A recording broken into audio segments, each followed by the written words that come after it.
and he doesn't have full command of the offense just yet. They had a transition during midseason. He overtook a senior in Tanner Mangum, and the one thing he does do, he'll keep the ball rolling for him. And, they're going to try to protect him, too, in pass pro and getting the run game going tonight. It's going to be a Wild West shootout this evening. One of the main reasons why New Mexico State wants to throw it all over the ballpark this evening. They also have an explosive, versatile running back in Jason Huntley. We both really like him. Well, Jason Huntley is one of the most explosive players for New Mexico State, and, he can do it all. He can return kickoffs. He can go the distance. He can also catch passes out of the backfield. He'll run the ball between the tackles, and I do expect him to line up all over the field tonight. BYU won the coin toss. They have deferred, and New Mexico State will receive. Royce Caldwell, Jason Huntley, back deep.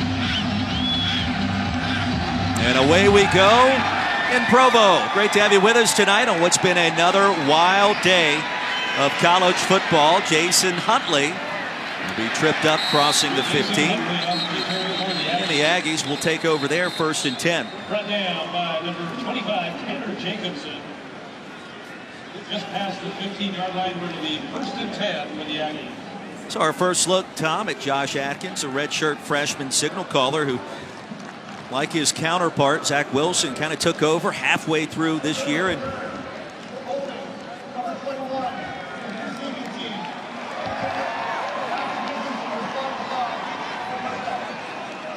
Steve Barron, our official, leading our veteran crew out of the Mountain West Conference. We'll back him up close to the 10-yard line, but Atkins has been an improvement over the original starter, Matt Romero. Well, Matt Romero was a JC transfer coming in, Roy, for the Aggies, but since Josh Atkins has been at the controls, they've averaged 36 points a game in his 6 starts. Aggies led by head coach Doug Martin went to a bowl game for the first time in nearly 6 decades a year ago. Across the middle, and Caldwell reels it in. Close to the 10. Sione Takitaki brought him down.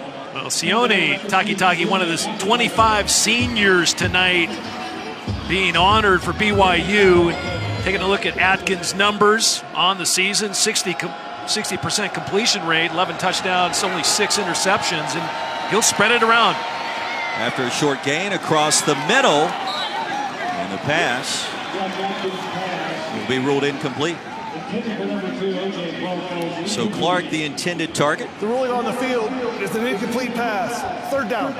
Here's Doug Martin, year number 6. Incredible year a season ago in winning the Arizona Bowl in overtime over Utah State. First bowl game for New Mexico State in 57 years. Rebuilding again this year. Yeah, Doug Martin really understands offensive football, and he makes the play calls for the Aggies. Clean pocket for Atkins across the middle. Incomplete. Too much mustard on that pass. Intended for Jonathan Boone. Well, Boone's one of the big play guys, too. 2 touchdowns in their last game against Alcorn State 2 weeks ago. They had the bye week, of course, coming into BYU. But you see Atkins step up in the pocket, drill the ball right in between defenders, and that ball should have been caught by Boone. Peyton Theisler checks in, the Aggies punter. Was 42 yards per attempt this year. Shelton back deep to receive, and a good start for the BYU defense on senior night, as the Cougs will take over from their 45 after a 43-yard punt. Wild night of college football, as we mentioned. We saw West Virginia lose to Oklahoma State earlier as Zach Wilson gets set to approach the playing surface for the first time. Bama was challenged by the Citadel earlier today. Was tied at 10 at halftime. Early on. It was early. Yeah, early on. See the numbers on Zach Wilson making just his 5th start.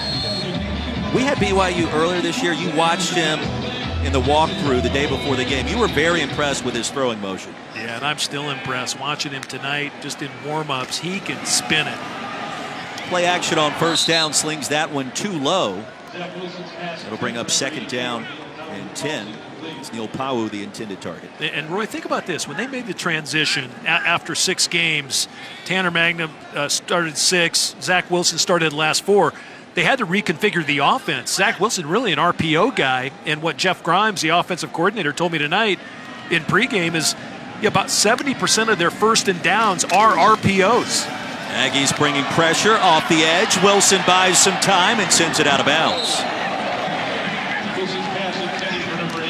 Hanks was able to sneak in there, force him out of the pocket. You don't realize what a big change sometimes when you go from a senior to a freshman at quarterback. Even though Zach Wilson came in early, he came in January, and so he had the benefit of spring practice. He competed with Mangum for the job, but still, you're just behind in the amount of reps, and they've struggled with that a little bit since his arrival 4 weeks ago. Out of the gun on 3rd and 10. He'll try to step up and flings a dangerous toss. It's nearly picked off.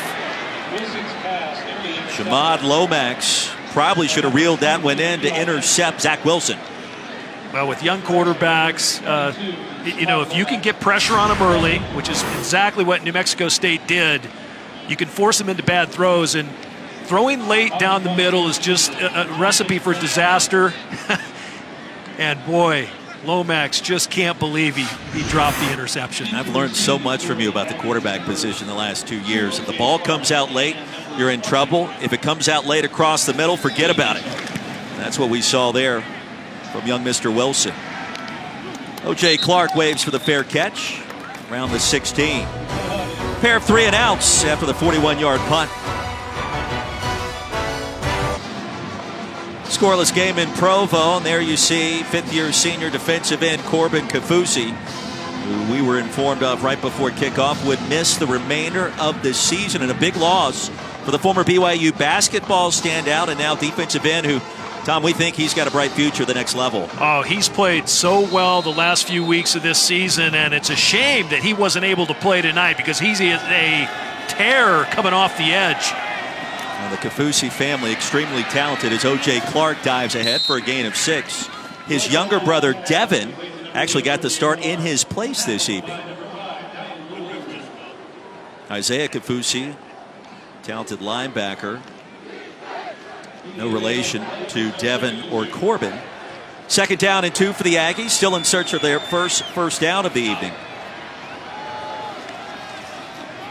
And the inside give to Christian Gibson will come up just short. Yeah, they do miss Kafusi because he's such, having that 6'9" frame on the edge. Boy, I tell you what, he poses a lot of problems in pass protection. But, a down like this, 3rd and 1, New Mexico State opting likely to throw the ball here. They're in spread all the way. Atkins takes off. Needed to get to the 35, make that the 25, and he does. Taki brought him down. There's a flag on the field.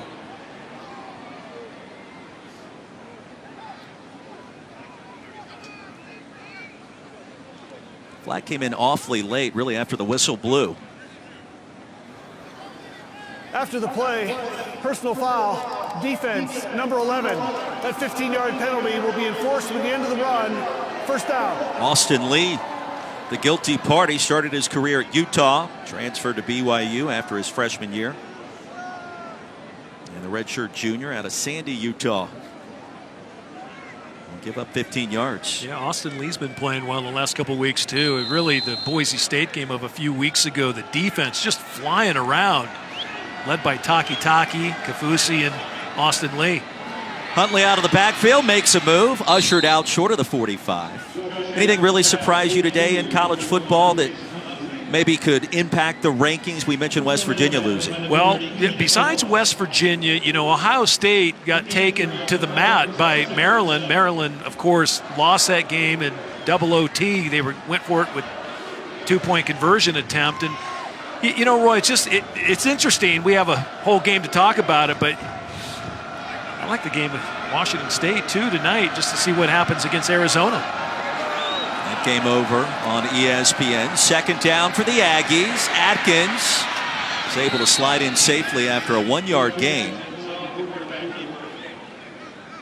Well, it's a fun time of year to talk about what could be coming in the postseason and the latest playoff rankings. For BYU, Cougars need a win tonight to go back to a bowl game. Obviously, that's very important to the folks here in Provo after 4-9 last year.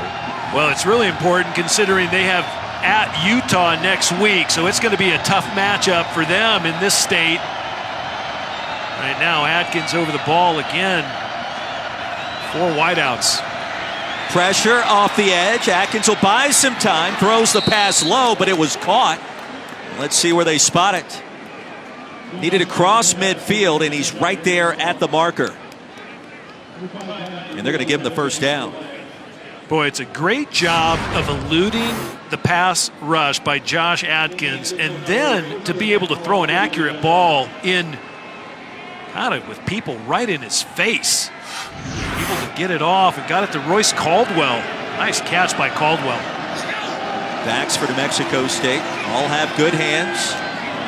Far side toss to Muse, who sit out near the 40 by Gawalaku. So we take a look at how both teams will plan for success tonight, brought to you by Northwestern Mutual. And for New Mexico State, they got to win third down tonight, Tom, to have a shot. Well, they do, and so far 2 of 3 on third down. They have to hold up in pass protection. That O-line's going to take some short sets and really keep that BYU defensive line. Then for BYU, they have to run the ball tonight and just limit the big plays by this Aggie offense. Bring up third down and short after the scramble by Atkins. Devin Kafusi brought him down.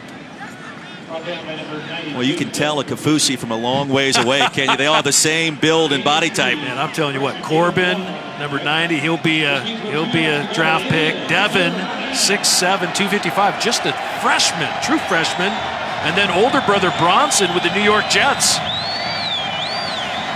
Quarterback keeper results in a first down. Needed 2.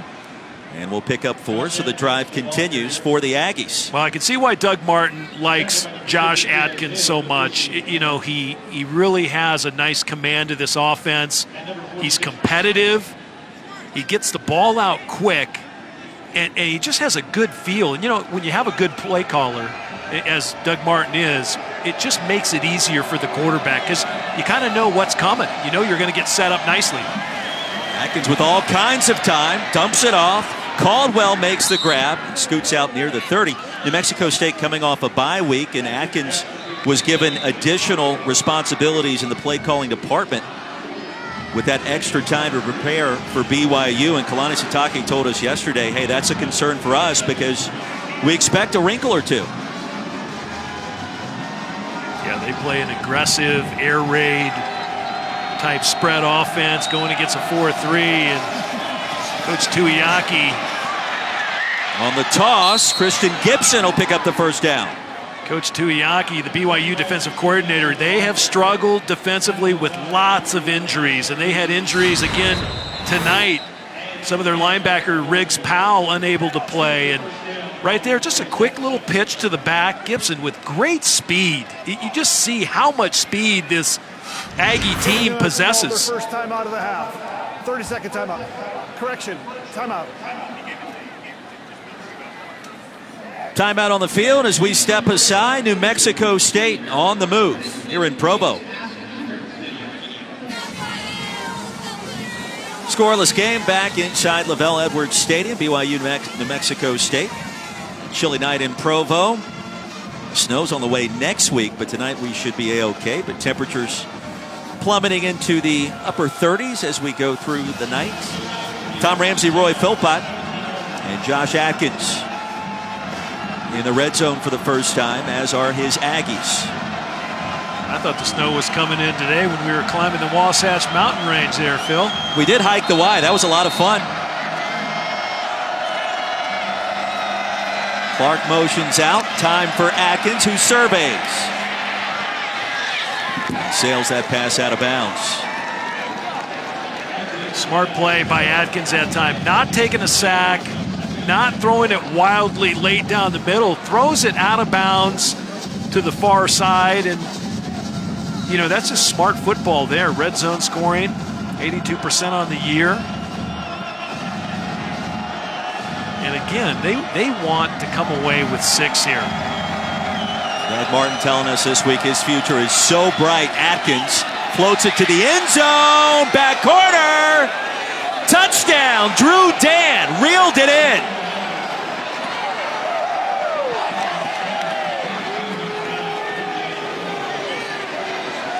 Great throw, and I think even a better catch by Dan. He lays out in the back corner for the 17-yard touchdown.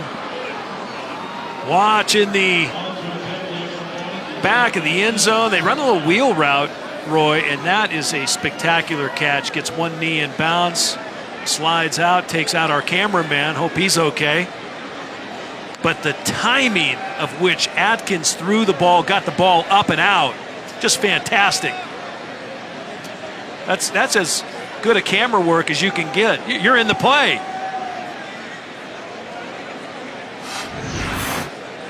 We'll take one more look at it. Of course, it's a scoring play. We're taking one for the team down there.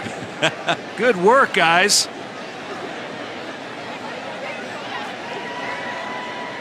Atkins making just his 7th start. Yeah, that's what's remarkable, right? He's only a redshirt freshman. I mean, right there, he sticks it with strong hands, and I think that's a catch. Only 1 foot required to be inbounds, the collegiate level. Touchdown will stand. And a fast start for the Aggies on their 2nd possession.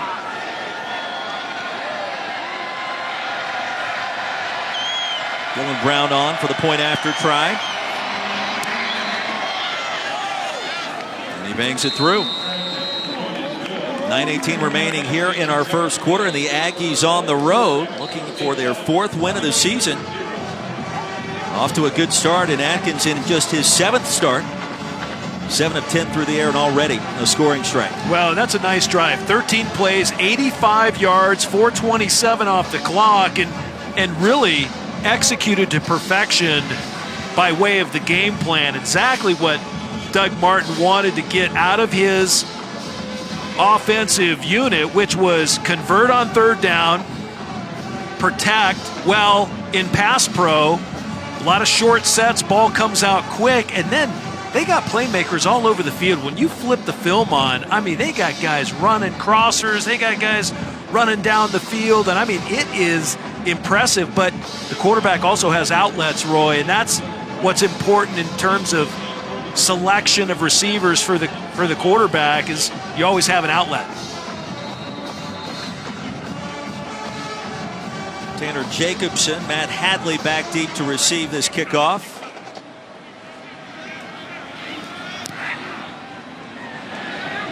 Hadley from the 1. A low line drive will be tripped up and sent down at the 20 as we check in for the first time with Chris Cotter. Chris. All right, gentlemen, time for DirecTV, more for your college football thing. Clemson just continues to roll. Travis Etienne, he's going to go 29 yards for a score here. He had a couple of touchdowns on the day, 35-6. Tigers still unbeaten. Appreciate that. Clemson trailed early in that one, 6-0 before storming back, as you predicted, I might add. Cotter, Philpott's jumping up and down. when you talk about Travis Etienne, he's got his purple Tiger gear on. Etienne leads the ACC in rushing on the jet sweep. Going to lose a yard as Hefo unable to get to the edge. Well, and Roy, what did Kalani Sitake tell us yesterday in meetings? They wanted to start fast. What have they done? I wouldn't say they've started fast. Well, it's been an issue the last couple of weeks. They trailed against UMass a week ago on the road, 10-0. It was an early 2-touchdown deficit at Boise State, a game that they easily could have won. After a loss of a yard, Wilson pressured, got spun around, and down he goes inside the 10. And the Aggies met him at the quarterback, Miles Bean, with the sack and a loss of 11. Well, they rushed 5, and they just kept coming. They just didn't let up. And Shane Jackson, the one linebacker, he came along too, but Bean ends up polishing off Zach Wilson, and that's just good effort by the defense. Now, we asked the BYU coaching staff yesterday, and especially Kalani Sitake, how do you get off to a better start? He said, we're going to try to simplify things tonight, but we have to be more precise in our execution. Wilson tries to roll out, now heaves one deep. There was contact, no flag on the play. Shumway, the intended receiver, all the way in Aggies territory. So Wilson certainly has the arm, but that pass incomplete. Pretty interesting play call. They run a little dash, and they try to get a deep ball, and I don't blame them. 3rd and 20, you want to go for it, but Shumway, the crowd really got excited there, and it looked as though DeMarcus Owens tackles him, but he never really touches Shumway, and Shumway dives for the ball and just out of his reach. Senior punter Rhett Allman on the field for the second time as O.J. Clark drifts back. His senior night here in Provo, 25 seniors being honored, but New Mexico State off to a fast start, and with possession slings it. First down, New Mexico State. And the grab made all the way down to the 31-yard line. Warner brought down Boone after a pickup of 18. Well, Roy, you're sitting there 3rd and 10. So the quarterback, how he processes, he goes, okay, what corner's off? All right, the left corner's off. D'Angelo Mandel is about 8 to 10 yards off. Take the gift. Take the first down, then they don't tackle on the perimeter. And we mentioned it earlier, it's been a strange year for the Cougars. Impressive wins on the road at Arizona and Wisconsin. Tough setbacks at home to Northern Illinois and also Cal. Close losses. Trajan Peely, the hit after a gain of 4. Well, and D'Angelo Mandel is usually the nickel back. They miss Chris Wilcox, their corner. He was a 10-game starter this year, out for the remainder of the season, and they really miss Wilcox.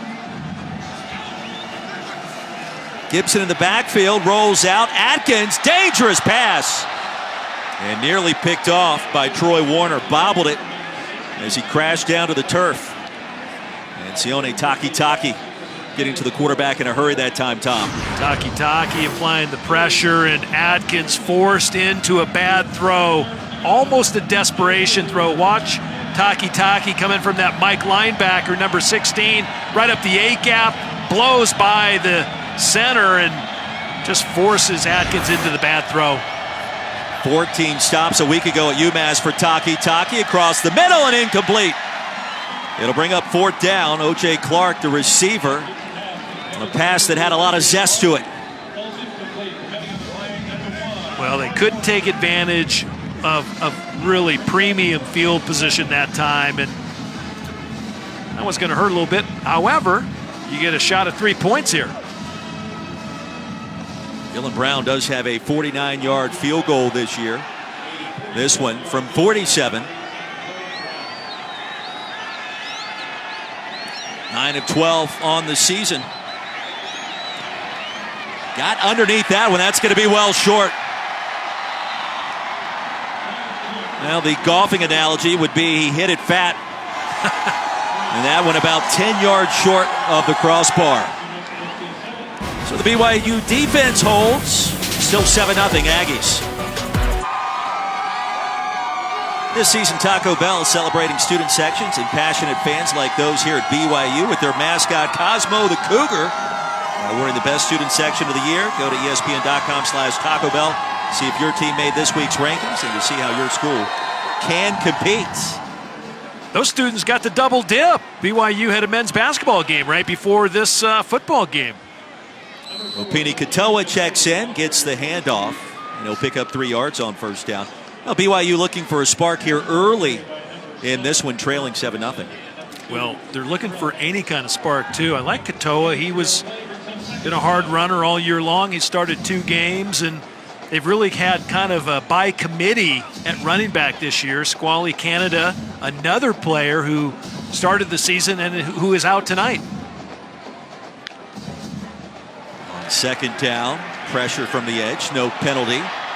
And a handoff to Katoa. He'll pick up a first down. There is a flag on the field. Ron LaForce is back in action for the first time in 5 games with a stop.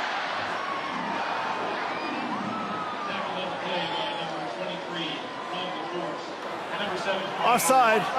Defense number 2 in the neutral zone at the snap. That penalty is declined. The result of the play is a first down. Terrell Hanks, the Sam linebacker. Yeah, they get Hanks back in the lineup. He got an invite to the Senior Bowl this year, so he's a prospect looking to further his career. After the first down of the night for the Cougars, Katoa into plus territory. A gain of 14 as we check in once again with Chris Cotter. Wazoo in the mix here as we look at the Capital One fan vote update. You know, James Williams just has a knack for finding the end zone. He scores. Max Borghi just scored a moment ago. Quick 14-0 lead to the Cougs. Washington State off and running. Gardner Minshew, we're big fans of his. And tell you what, if somebody should be invited to New York City this year for the Heisman, how about some love? I'm growing the stash back. Right? It should be a foregone conclusion at this juncture as Katoa slips, and he'll lose 3. Well, Roy, we talked about this, what BYU had to do. They have to run the ball, and the biggest reason why they have to run the ball, New Mexico State's defense giving up 278 yards a game rushing the ball. If they've had a deficiency, that's been it. You see Kalani Sitake, former fullback at BYU, he knows games are won and lost in the trenches. You have to be able to run the ball and to stop the run if you want to win the game. Hadley, the converted linebacker, is the running back. He dives back to the line of scrimmage. New Mexico State, literally one of the worst defenses in the country this year, yielding over 42 points per game. Haven't played like it yet tonight. Yeah, again, DC, Frank Spaziani, they really haven't had the continuity they've been looking for, nor the consistency. And Doug Martin told us, I mean, you know, it's one of those things where when you don't have all cylinders firing, whether it's offense or defense, it's hard to just continue that high rate of execution. They did have a great week of practice this week defensively. Coach Spaziani saying, hey, really believe we're ready to play tonight. Said it was their best week of practice all year. Across the middle, incomplete. It'll bring up 4th down. Neil Pau couldn't catch up to it. And that's the throw that I like Zach Wilson throws. However, he's 0 for tonight. He's 0 for 5 now, and that ball goes incomplete to Pau. And that deep in route, his coach over there, quarterback coach, Aaron Roderick, communicating to him, hey, just throw it just a split second earlier. Allman will blast this into the Provo night. And the fair catch made by O.J. Clark inside the 15. A punt of 37 yards. Don't forget NFL Countdown. Head your way tomorrow morning, 10 a.m. Eastern. Join Sam Ponder and company as they get you ready for another busy week of NFL action. Previews of each and every game. They'll get you ready for fantasy football as well. Don't forget Monday night, one of the best games in the league this year. The 8-1 Chiefs, the 8-1 Rams. The time is now. Pick your poison. Offense on both sides. Jared Goff, Patrick Mahomes. How about Kareem Hunt, Tyreek Hill, Todd Gurley for LA as a pass incomplete. Trying to look for Dan. If you like offense, tune in Monday night. If you like points scored, tune in Monday night. Guess what I do? Oh, yeah. I mean, you got some of the best players at their positions in the NFL. I mean, Patrick Mahomes, what a spectacular year he's having. 2nd down and 10. Atkins gets rid of it quick. And it's incomplete, off target. As that pass sailed out of bounds looking for Boone. I didn't know Mahomes was going to be this good. You knew about the arm strength at Texas Tech, but playing under the tutelage of Andy Reid, the Chiefs have been phenomenal. Well, and I like that he was really under the mentorship of Alex Smith. Let's not forget that. On 3rd down. Nearly picked off, and it was. Off the carom. BYU will take over. Malik Moore snuck in there for the interception. It went off Rhett Sandlin, and Moore was able to reel in first pick of his career. Yep, Rhett Sandlin stepping in tonight, playing in place of Riggs Powell, but he's been getting a lot more time in the defense of late, and he's able to bat the ball up in the air, and then the nickelback, Malik Moore, able to come down with the interception, and that's just great ball hawking skills there by Moore. Ball's up in the air. You see Moore's eyes go right to the ball, comes down with it. Do you take a shot here if you're the play caller? I think so. I think so. You know, Zach Wilson 0 for 5 tonight, Roy. You'd like him to get an easy throw and catch, but you know what? They're probably in an RPO, a run pass option here. They had success running the ball the last series of downs. Hadley up the gut, stays alive, belted down near the 5. It'll bring up second down and short. Hanks got a pad on him. Well, you see why the scouts like Terrell Hanks. He comes hard to the ball, put the lick on Hadley. Hadley again.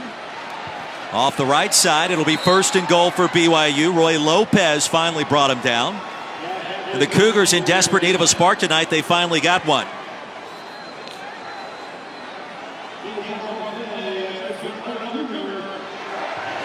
And more tempo. Hadley going to bobble the pitch. Make something out of nothing. Well, they had the first down, which was significant, but he did bobble the pitch out from Zach Wilson, and it slowed him down about a half step, and the defense just caught up to him. Same play again. Hadley across the goal line for the touchdown. His 4th of the season. He was playing linebacker a month ago, converted over to offense, and he pays some dividends right there. Matt Hadley starting the last 3 games, and he really has been a bit of a spark plug for that offensive unit, Roy. And, you know, right there, able to punch it in from a yard away and get points off the turnover. Huge for BYU. And correct me if I'm wrong here, but it felt like the play calling in that sequence was in fact simpler. They gave it to Hadley 3 straight times, and he finds a way to cross the goal line. Yeah, with great field position. Yeah, the first play of the drive was an RPO, and Zach Wilson checked to that run, so that was a good check by him, along with a nice gain by Hadley. The point is good. BYU coming back, putting 7 on the board after the Malik Moore interception, and that's exactly what they needed. Win tonight for the Cougs. They are bowl eligible in year 3 under Kalani Sitake. They have several huge factors working in their favor tonight. One, senior night. I know it's emotional, but senior night, you have to win for your seniors. Secondly, you have a chance to go bowling. I mean, those 2 factors alone. Don't forget, you can stream college football all season long on ESPN Plus. Start your free trial today by downloading the ESPN app or by visiting ESPNplus.com. If you haven't done it yet, I don't know what you're waiting for. Bowl season's right around the corner. You're going to want to make sure you got the app if you're traveling to visit family so you can watch all those great games. You know what I was watching today? Our boys, Benetti and Stouffer in Fenway Park calling Harvard-Yale. Fantastic. Amazing when you think about this day in college football. There was a football game at Fenway, a football game at Yankee Stadium between Syracuse and Notre Dame. And by the way, the Irish, I thought, with the nice under-the-radar statement pummeling the Orange at Yankee Stadium, but a fantastic day if you're a college football fan, given the fact they're playing at 2 baseball stadiums. Yeah. Benetti and Stauffer, they get all the good assignments, right? That's the A team. It was a fun right game. It was a fun game. Fun game to watch. And UCLA won, so I'm happy about that. 3rd win of the year for Chip Kelly. Congrats. An important victory over SC. That's the one.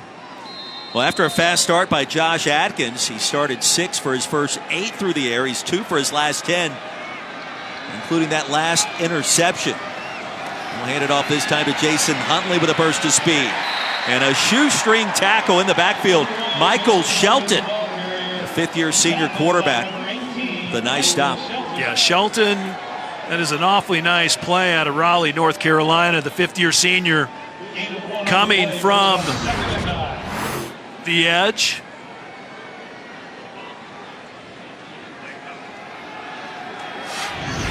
Huntley with all kinds of speed. Now on 2nd down.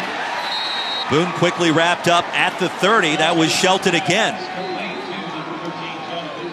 Oh, Jonathan Boone has been targeted early and often in this first quarter. That's his second catch after a gain of 5. And as he should be, Roy, last game for the Aggies, 6 catches, 92 yards, and 2 touchdowns. You see the numbers on Atkins and Wilson so far tonight. On third down, Aggies need 5. They will not get it. Outstanding coverage on Caldwell.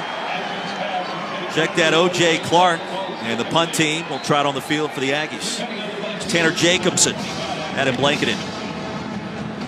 Well, good series for the BYU defense that time. Electing to play a little more coverage. Still applying pressure on Atkins, but now BYU has an opportunity to get the ball in pretty good field position.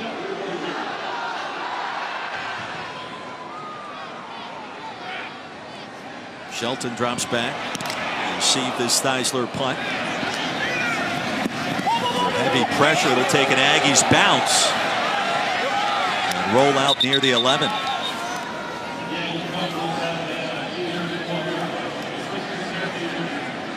Punt of 58 yards. It'll be 1st and 10 for BYU.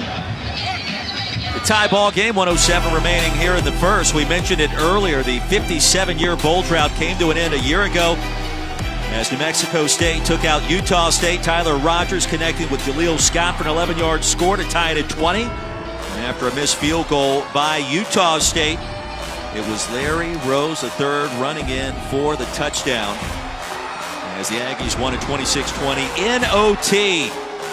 And a big win for New Mexico State. It's interesting, this year the Aggies the only team in the FBS ranks to lose their starting rusher, passer, tackler, and receiver.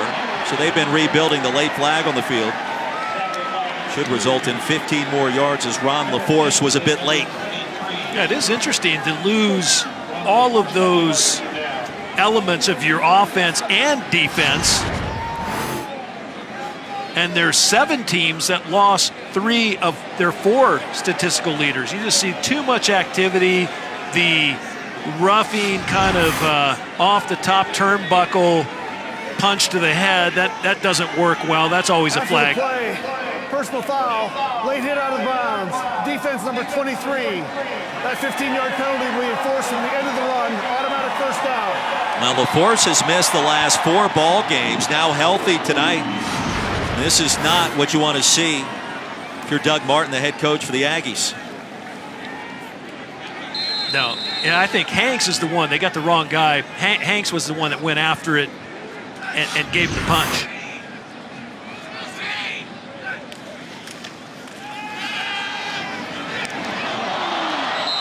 Well, Zach Wilson now 0 for 6 tonight. You seeing anything off? Yeah, his feet. Yeah, his feet are off, and he's just not setting them. That was a little fake and then a little bootleg, a little half roll, but his feet haven't been with him in warm-ups. He threw the ball great, but they've been applying enough pressure tonight, and he's getting some quick looks.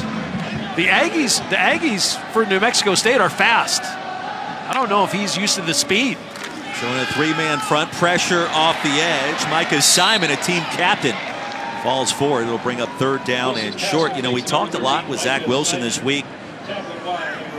We asked him, hey, do you feel like you can be a leader for this team this early in your career? And he said, you know what? I get after guys if they make mistakes. And he told us, looked us both in the eye and said, I got no problem leading this team right now. And I don't know about you, but I believed him. Here's 3rd down. Fake the handoff. Pass is batted down, and Hanks will try to atone for the penalty moments ago, and he does. Well, and Zach Wilson needs to lead them to a first down. He has yet to get a 3rd down conversion, and you know, I do like Wilson though, and I was talking to Tom Holmoe, the athletic director for BYU before the game, and Tom, of course, great BYU defensive back, was part of the 49ers defensive backfield when they were winning all those Super Bowls, and has been the athletic director here for 14 years. And he and I reminisce. We played in the Hula Bowl together our senior year coming out, so it's always fun to catch up with him. But he loves Zach Wilson. Davion Mitchell drifts back inside his own 10. Straight ahead, 2 flags on the field. This one will come back after a 49-yard punt.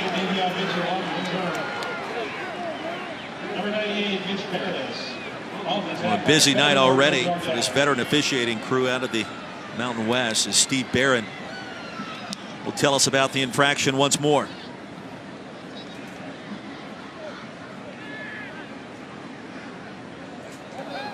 During the return, illegal block in the back, number 5 of the return team. Ball will be half the distance to the goal from the spot of the foul. First down. And Roy, just going back a moment to that bowl win that New Mexico State had last year over Utah State in OT, 26-20. Utah State's the only common opponent this year of both New Mexico State and BYU, but Utah State throttled both teams. Utah State with a miracle win on the road at Colorado State earlier today. Gibson springs free and twists and turns his way to another first down. That's a gain of 10. Entertaining first 15 minutes. That's the end of the first quarter. Already in the books here in Provo. Early score by the Aggies on senior night at BYU, where the Cougars rally. Second quarter coming up. Start of our second quarter, tied at 7. Back in Provo, BYU with a win tonight clinches bowl eligibility. New Mexico State trying to spoil those plans. You know, we've heard of a lot of different things occurring on the field, off the field this year. I don't know that we've witnessed a chain malfunction. And as a result, a brief stoppage. It appears to be taken care of. Well, they always keep an extra set of chains on the sideline. Oh, do they? Oh, yeah. Operationally. That makes sense. On first down, first play of the second quarter, the dump off to Clark. Makes a move and is quickly bottled up, crossing the 20. Bring up second down and 4 as Rhett Sandlin belted him down finally. Yeah, Rhett Sandlin playing good football. Another fifth-year senior. Another guy, number 16, Sione Takitaki. Fifth-year senior as well. Officially a gain of 7. Second down, Huntley spun around. We'll pick up the first. Isaiah Kafusi, the cousin of Corbin and Devin Kafusi, with the stop. And the interesting thing about yet another Kafusi, Isaiah Kafusi, he was playing so well the last few weeks. They were able to move Sione Takitaki from outside backer into that Mike linebacker position and really supplanted Butch Powell, one of their longtime starters at middle linebacker. Pass is low, looking for Dan, and it's incomplete. Now, New Mexico State wasn't lying when they told us this week, we're going to throw it all over the ballpark. They've done that a lot tonight. They have, and, you know, Adkins is kind of unabashed at being able to throw it too, right? It's like, bring it on. Like, as a quarterback, and you're in spread every down, away from center, let it fly. Quick toss to Huntley. Tried to get to the edge, could not get there, and shoved out by Isaiah Kafusi. Third leading tackler for BYU. He's really stepped up, as you mentioned, these last couple of weeks. They move Sione Takitaki to the middle. Kafusi takes over right beside him, and that's helped BYU's defense take the next step. Third down and long. Well, at New Mexico State tonight, Roy, 4 of 8 on the night on third down. This is a crucial one. Don't make any mistakes back in your own end. Empty backfield. Atkins with all kinds of time. Directing traffic. First down. Anthony Muse with a grab. Ball came out. Austin Lee was running down the far sideline. I believe they're going to roll him down. The field is an incomplete pass. Fourth down. Wow. That was interesting. Where the whistle came in, I thought he caught it, made a football move, turned upfield. So it appears and then the ground causes a fumble. The ruling on the field is a completed pass, and the runner was down prior to the ball coming loose. First down. And that's the right call. The previous play is under further review. You know, Sandlin thought maybe he poked it out of there, but it appeared as if the ground caused the fumble after the catch was securely made. That'll be a gain of 22. Yeah, Rhett Sandlin there to make the hit on Muse, but the ball came out when Muse hit the ground, so that'll be, there's no reason to overturn that. That's a catch and a first down. And, you know, a nice extension of the play that time by Josh Atkins, kind of rolling out of the pocket and then being able to throw on the run. Nice play. Replay official tonight, Rich Colin. And this should be relatively quick.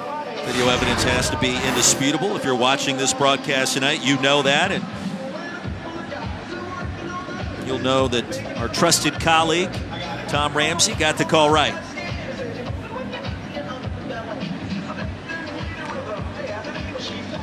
Well, the idea of completing a catch in 2018, really at all levels of football, has come under a lot of scrutiny. What is a catch? What isn't a catch? A lot of times it just comes down to common sense. You can read the rules, but if you watch it, your eyes generally tell you what happened. You and I are always kind of like, well, when half the room gets it wrong, like when the referee room gets it wrong, it becomes to be, you know, very subjective sometimes. Thank goodness for instant replay, and thank goodness they're able to go up to the booth and not take too long, come back down with a definitive ruling. We like that. We like moving the game along. So 90 seconds into our second quarter in this review, taking an extended period. Here's the call. The ruling on the field of a catch is confirmed. The ball will be placed at the 38-yard line. First down. It'll be the 48. And the drive will continue. So a nice play by Atkins, buying some time, finding an open receiver. Yeah, anytime, you know, you can extend the play. And he has a really good quarterbacks coach. Chase Holbrook is the quarterback's coach for New Mexico State. And, of course, he played at New Mexico State. He also had been coaching recently under Mike Leach at Washington State. Christian Gibson will lose two. Sione Takitaki. On what probably is an emotional senior night for number 16. Yeah, Takitaki's just really the heart and soul of that defense. He's played well all year long. Last game against UMass, 14 tackles, 2 for loss, 1 forced fumble. That's just great football right there. Shooting through and making a shoestring tackle. Atkins steps up and he'll take off, sliding in safely at the 45. It's a gain of 9 yards. It'll bring up third down and manageable. And lo and behold, that's what Doug Martin said his team needed in this game. Yeah, and Doug Martin has a really good staff. Think about this. Last year, he only had 8 assistant coaches. And this year, of course, going into 2018, all the FBS schools were able to add an additional coach. So he added 2. He's up to 10, the full amount now, and feels right at home recruiting Texas. Atkins steps up, fires a strike, and the drive stays alive. Now Jonathan Boone found a way. It's a gain of 17 yards. Really nice pocket awareness by Josh Atkins, hanging in the pocket, waiting for Boone to work open down the field, and just sidesteps a defender up into the pocket. Just a rifle shot. Looking for Boone again. It's incomplete. Josh Atkins already has 12 completions tonight and 25 attempts. They'll take their shots down the field. Yeah, what I like about Doug Martin's staff, he has 2 former New Mexico State quarterbacks on staff. Matt Christian, of course, coaches the running backs, and then you have Chase Holbrook, of course, the one we mentioned a moment ago. He's the quarterback's coach. Atkins with all day. Fires a laser, incomplete. Muse was covered by Lee. Check that, Navion Mitchell, the intended target. We'll bring up third down. Yep, third down again. 5 of 9 so far on the night. Actually, 6 of 10. Crowd comes to its feet. Aggies need 10 across the middle. Pass is going to be picked off at the 20. Falling down, Isaiah Kafusi. Second interception of his sophomore season. And a costly turnover for New Mexico State. Well, what was a great job by Isaiah Kafusi, he was able to get great depth in his pass drop and really took the throwing lane away from Josh Adkins. And take a look, Isaiah Kafusi making the play. We'll be back 7-7.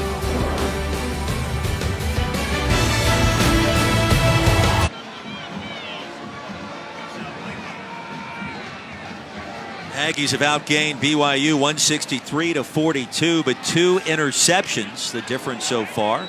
It's Matt Hadley's bottled up at the line of scrimmage. Cedric Wilcox got there first. But Isaiah Kafusi. Kafusi's all over the field. Well, Isaiah Kafusi, again, he gets a great deep drop, takes away the passing lane, and Atkins never sees him. But watch, he goes up one-handed and stabs the ball and then just loses his footing. But that is a great play by the young linebacker. Over the official, right in his way. Not an easy thing to do as Bushman sets up on the opposite side of the line. And Wilson flushed once more. Will scamper out of the 25. Good decision. Good decision that time by Zach Wilson. Using his legs. So BYU, just 45 yards of total offense, taking advantage of that earlier interception. This start tonight hasn't been as slow as what we were talking about earlier at Boise and at UMass.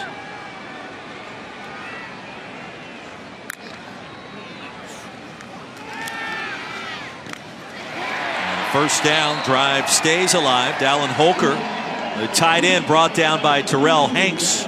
Not before he picked up a first down. And that's their first third down conversion tonight. 1 of 5 now. And, you know, that's where you got to get the chains going. You know, pre-Zach Wilson in the 6 games prior to him starting, they were only averaging 300 yards, 306 yards per game. And they've increased it to 388 yards a game with Zach Wilson. So he can push the ball down the field, but that's a crucial third down conversion. Off play action, pitch and catch, first down. Hefo reels it in into plus territory and a gain of 19. And this is another one of Zach Wilson's throws. Ball comes out super quick. He has his feet set. And nice, really, route run that time by Hefo. That's just a dart of a throw. Hefo scored on 2 touchdown runs last week in the comeback win at UMass. He's the leading receiver for the Cougars. Opini Katoa falls forward to the 40. Roy Lopez finally got there, but BYU much more impressive on this possession. I like when they go up-tempo a little bit. They catch a little momentum. They get up to the line quicker. The ball's snapped quicker. They have some momentum in their favor. Well, certainly an important year for this program. Kalani Sitake and this BYU coaching staff honoring 25 seniors tonight. There's also 27 freshmen that have played this year, including 17 true freshmen. Dylan Colley ushered out at the 40 after a 4-yard gain. So they've been playing a lot of younger players, preparing for the future.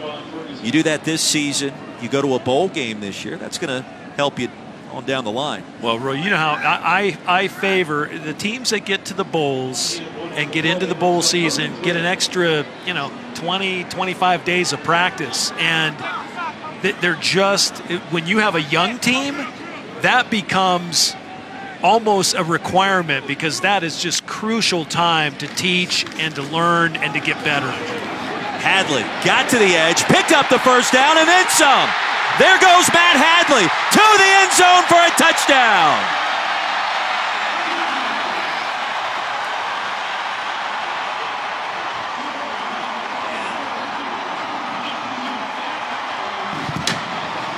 Ron LaForce thought he had him. He did not. Second score of the night for the senior, Matt Hadley.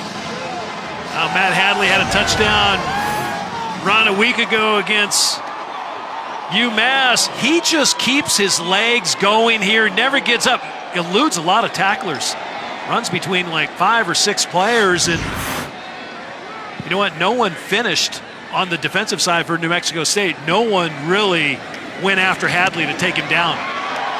Southam's extra point is good, and BYU for the first time tonight claims the lead at 14-7.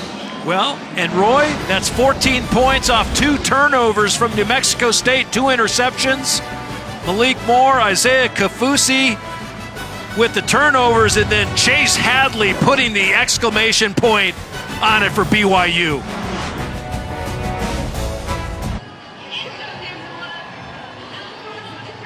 Matt Hadley scored 2 touchdowns. BYU out in front of New Mexico State here in Provo. And a reminder, Monday Night Football comes at you quickly once again after the weekend. The 8-1 Chiefs, the 8-1 Rams, Todd Gurley, Patrick Mahomes. Let's get it started. 8:15 Eastern, 5:15 Pacific on ESPN, ESPN Deportes, and the ESPN app. And it all gets underway with Monday Night Countdown, served by Applebee's at 6 o'clock Eastern. Game of the year in the National Football League. Without question. Listen, I saw the Rams play the Broncos in Denver, and the Rams are such a fun team to watch, and so well coached. And Huntley bottled up, driven down at the 8-yard line. So poor starting field position for New Mexico State. Well, and good energy from the BYU sideline. You can feel it. You can feel it. The crowd's back into it now. They get the 2 defensive turnovers. They get points off those turnovers. They still need offensive production, but their defense has been able to get them a lead, or at least provide substance for short drives on offense, but they're able to finish and get points on the board. Aggies facing their first deficit of the night. Empty backfield. Atkins will be flush.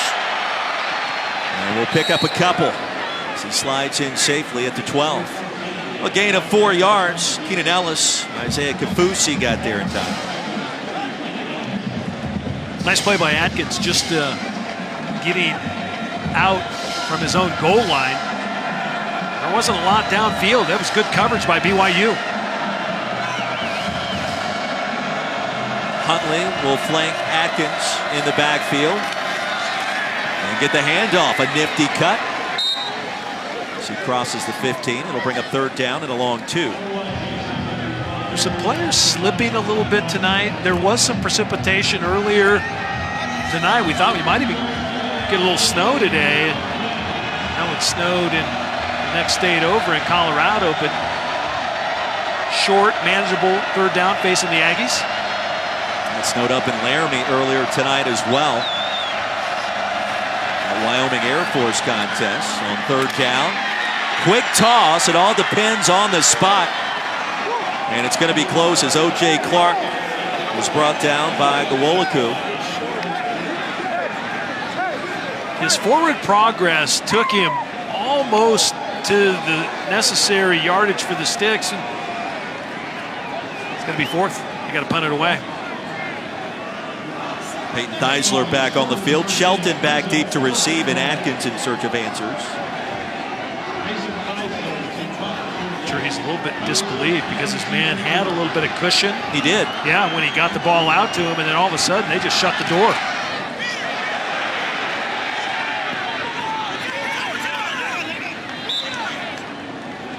Oh, the punt caroms out of bounds at the 42. BYU with the lead and possession coming up. 14-7, BYU leading New Mexico State back in Provo with Tom Ramsey, Roy Philpott, as we take a look at the updated playoff rankings presented by Goodyear. West Virginia upset on the road earlier today. And tell you what, Ohio State struggled at Maryland. You wonder with UCF's big win against Cincinnati, a top 25 team. That game concluded moments ago on ABC. Could the Knights sneak up, or should Ohio State drop back? As Wilson fires a laser across the middle, Dallin Holker into plus territory. LaForce brought him down, but a big gain of 22. Well, BYU taking advantage of good field position and just throwing a dart to Holker. Well, the tight ends here in Provo, great pass catchers. They're trying to improve their blocking. And perhaps that will be a focal point entering off-season player. As you mentioned, bowl practices, which are so valuable to teams that reach postseason. And offsides will be called against the Aggies. And a nice pickup on first down as Ferguson brought down Bushman. BYU using their tight ends who catch the ball so well on this series. Offside, defense, number 5 in the neutral zone at the snap. That 5-yard penalty will be accepted. First down. I thought Wilson that time had a good use of cadence and pulled the defender off sides. Mote Kofi, the guilty party. And you get a free play. Hey, you know, going back to those rankings, I think you're right. I think UCF, with their win, I think you very possibly could leapfrog the Buckeyes. I didn't see it from Ohio State today. And their defense really struggled on the road at Maryland as Katoa picks up a first down, and we'll send it back to Chris Cotter in the studio. So you guys talking about Ohio State not impressing some other teams. How about Wazoo? They keep impressing out on the West Coast here. Desmond Patton with this reception, a 14-point lead over Arizona on ESPN. And the Cougars, another team lying in the weeds. They've got a chance. I believe so. You believe so.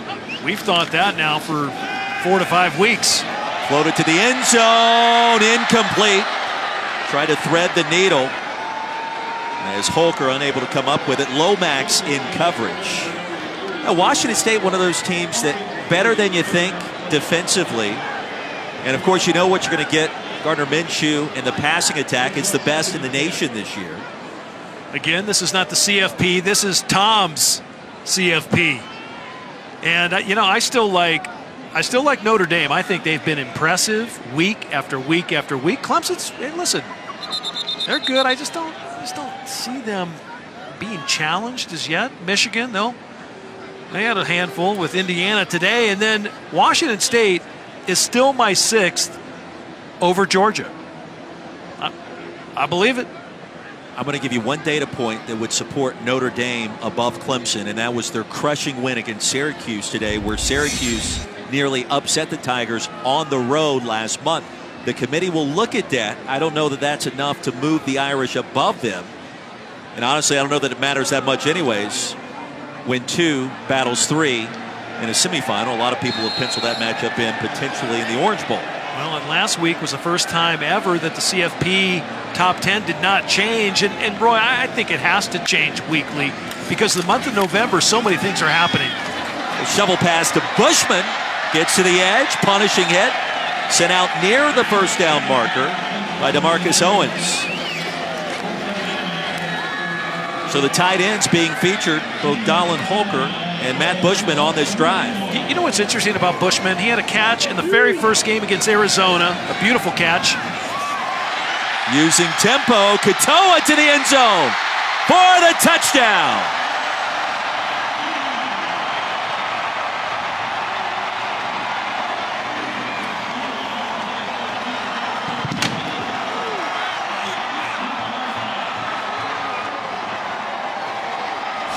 Well, Katoa has a ton of explosiveness, and you see where he just takes the pitch from Zach Wilson. Gets great blocking out front. The right tackle, Austin Hoyt, moving his man out of the way, clearing a huge path for number 4, Katoa.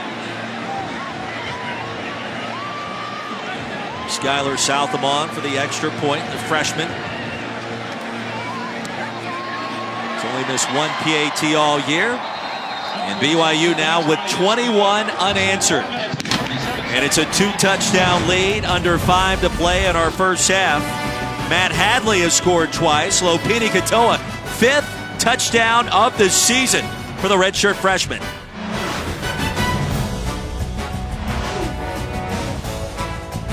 (21-7), BYU out in front of New Mexico State. Cougars trying to clinch bowl eligibility here tonight on senior night and catching fire on offense on their last 4 possessions. They're inside Lavelle Edwards Stadium. Kalani Sitake told us a story how his senior night, he remembers it was the first night the stadium was named after the great BYU head coach. As Caldwell races ahead past the 20. Check in once again with the studio. Chris Cotter, I'm told there's a turtleneck back there.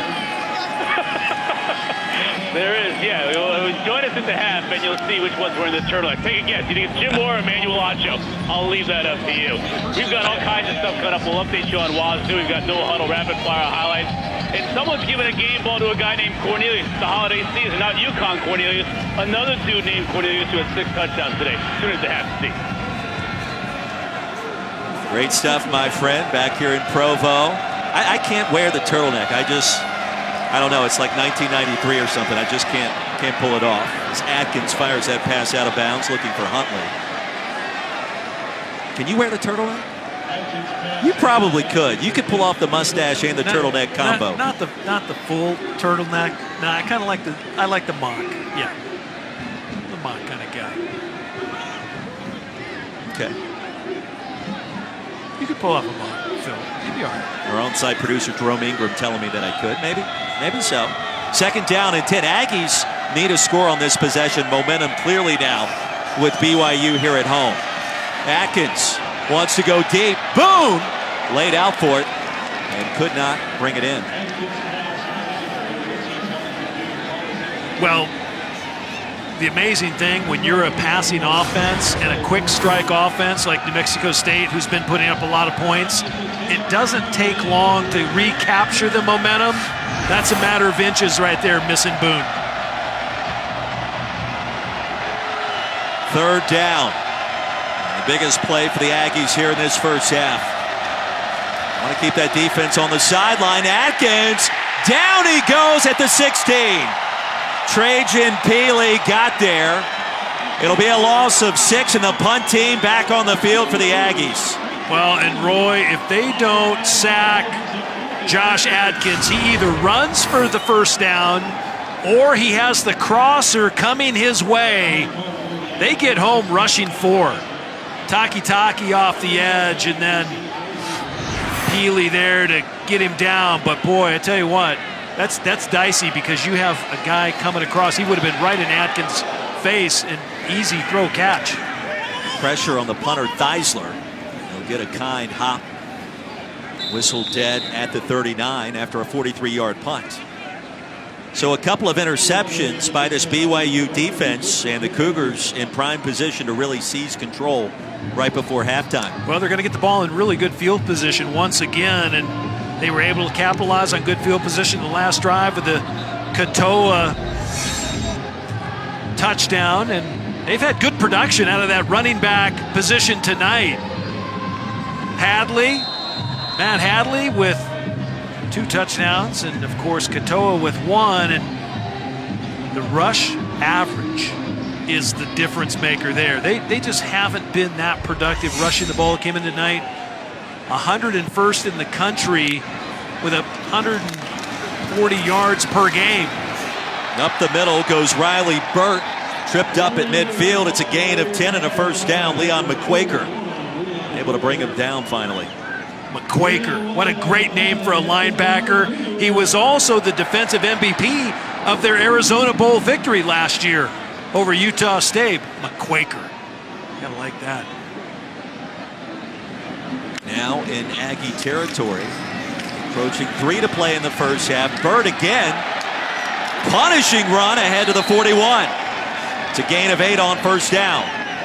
Riley Bird just hasn't had a lot of career yards or attempts, but on the season, 140 yards and a touchdown. That's just good, hard running right here. It's a nice hole, too. Empey, the center, James Empey, doing a nice job. Redshirt freshman, number 66. Kalani Sitake telling us that Bird probably the fastest running back on the roster. Still working on the vision. Laser shot and a missile brought in at the 26. Lomax with the stop on Dylan Collie. Graduate transfer from Hawaii who originally started his career here in Provo. That's a gain of 15. Nice route by Collie. Settles in, and again a little dash action, getting Zach Wilson out on the edge. New Mexico State has called their first timeout of the half. 30-second timeout. So 2:28 remaining. Aggies desperately need a stop here, Tom. Already trailing by 2 touchdowns. Well, they do. They want to slow down the momentum for sure of BYU, and they've been rolling. Aggies got on the board first. It was Atkins to Dan. It was 7-0 early in the first quarter. Took the Cougars a little bit of time to settle in defensively. A couple of interceptions. Malik Moore with his first career pick off the carom.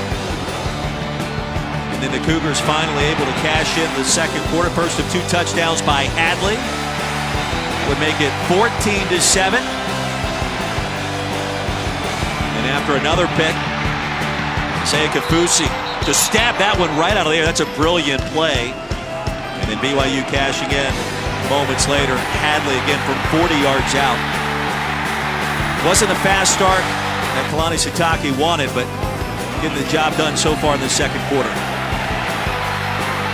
Really comes down to how you finish. Wilson flings it incomplete. Pau out in the flat. Couldn't catch up to it. It'll bring up second down. So win tonight, BYU in postseason play after 4-9 a year ago. That's a clear sign of progress given 27 freshmen that have played, the 17 true freshmen. 11 freshmen have started a game this year. Quarterback change. Right, massive quarterback change. Offensive coordinator change from last year to this year. I mean, there's a lot of moving parts. Burt, far side. Flashes the speed and close to another first down. Wilcox and Ferguson combined to make the stop. But you mentioned that.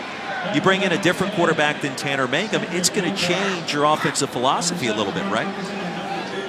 Well, it is. Absolutely. There's a transition period, without question. Utilizing tempo. That's a first down for Riley Burton. And I think more importantly, Roy, it was the change in offensive coordinator from Ty Detmer, of course, a BYU great. And, you know, he still lives in Salt Lake City, Provo area. And, you know, Jeff Grimes came in, and Jeff Grimes has been around quite a bit. Saw Tanner Mangum for a moment. Katoa right up the middle. Second touchdown of this second quarter for Lopini Katoa. And BYU is rolling.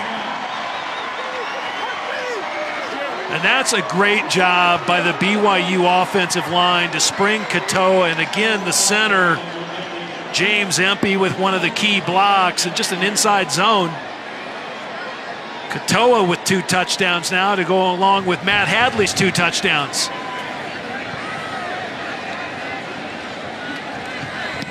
Southam's extra point is good. 28 in a row on the board for the Cougars. So the 13-yard touchdown run by Lopini Katoa opened up. Watch the center. Number 66 just drives his man out of the way. Just creates a huge hole for Katoa and over for his second score of the evening. And that right there is exactly where the Aggies have struggled this year, stopping the run. They have 3 players with over 100 tackles on that defense for Doug Martin's club. You're looking at a safety and a couple of linebackers, and what does that tell you? You're getting a lot of second-level, third-level initial hits. That's not good. Yeah, and both Katoa and Hadley tonight averaging 8 yards a carry, and they each have 2 scores. So You got to credit the offensive line. Those are some huge holes, but like you said, they have been a sieve on defense. I believe Coach Spaziani said more like Swiss cheese. Played well for a quarter and did not continue here in the second period. And still 96 seconds remaining in our first half. Another wild weekend of college football. Halftime report coming up shortly. Was one upset in the top 10. Alabama was challenged for a half. Clemson was challenged for a quarter. As Huntley brings it out and is tripped up at the 12.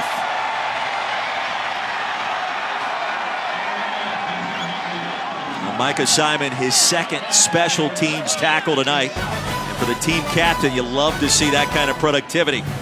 And don't forget about the exclusive reveal, the college football playoff top 25 rankings. Head your way once again, 7 o'clock Eastern on Tuesday. Reese Davis and company will break it down from top to bottom, as well with a live interview with new committee chairman Rob Mullins. You can also watch it live on the ESPN app. All presented by Capital One. Back to live action, 28-7. A short gain by Christian Gibson on first down.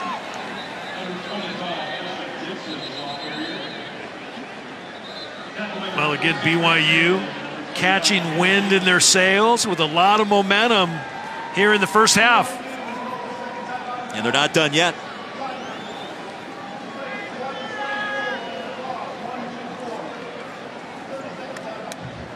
Now, Kalani Sitake has been more introspective in our conversations with him this year. As you see, that initial touchdown drive since then, it has not gone the way the Aggies would like.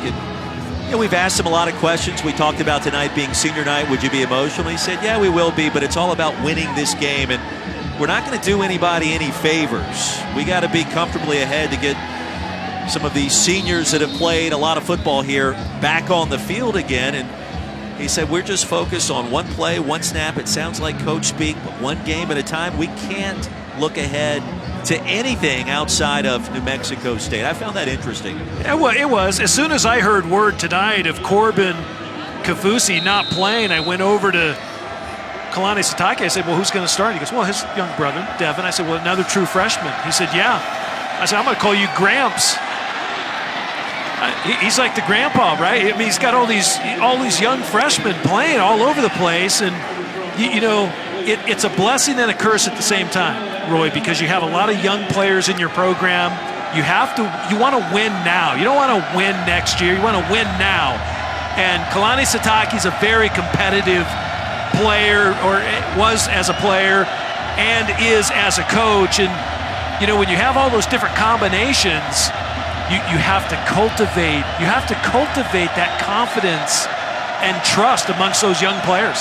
Last pass was intended for Jonathan Booth. 3rd down and 7 for New Mexico State, and that went nowhere close. Caleb Mills in the area as that pass sailed about 10 yards over his head. Well, and they're going to get the ball back again in pretty good field position with a timeout. So a good use of timeout there by BYU, forcing New Mexico State's hands just a bit, and Atkins' pass goes flying over the receiver once again.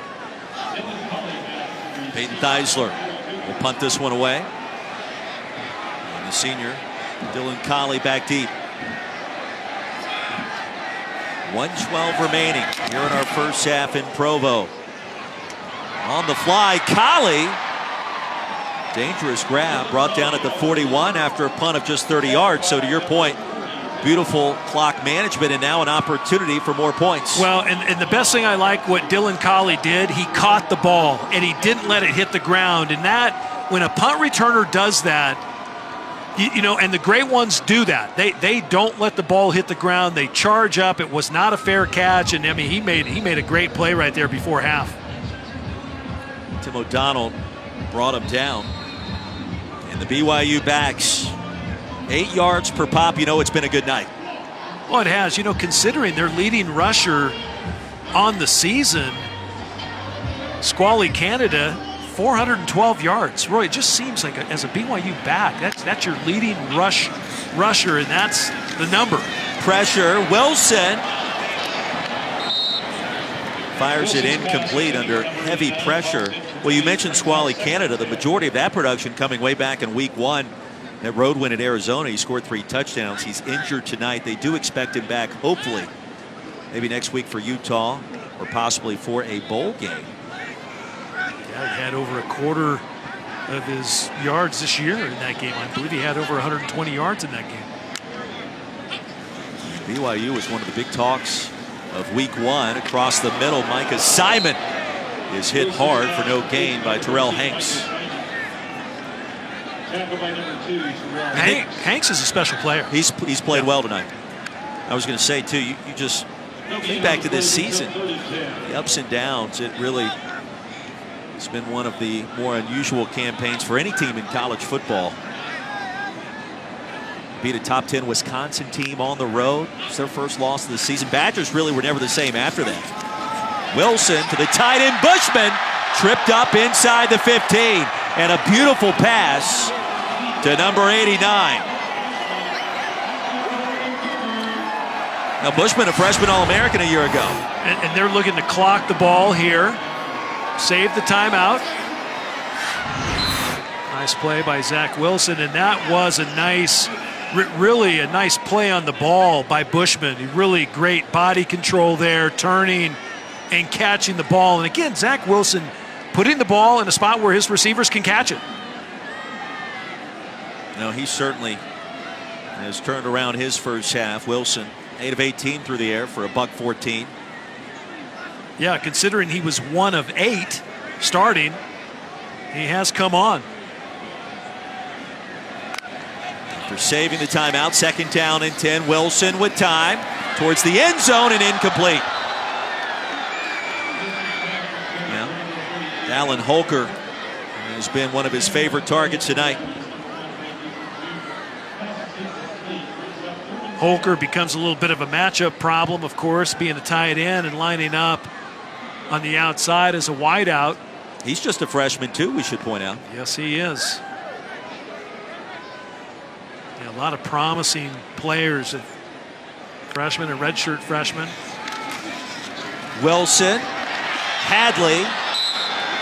He'll be tripped up short of 1st down yardage by Ray Buford. And a BYU field goal attempt likely coming with just 6 seconds remaining.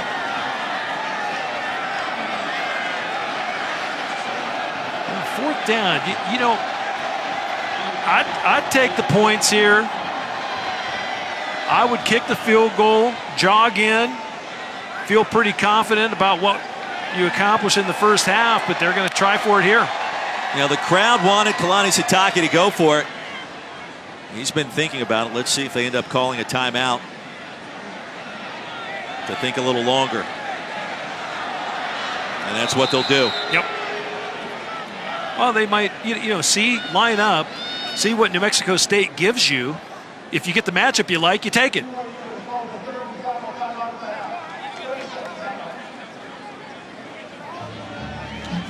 I just think points are more important than trying to, get cute, go for a 6-point score. Well, you've got 28 unanswered on the board after trailing 7-0.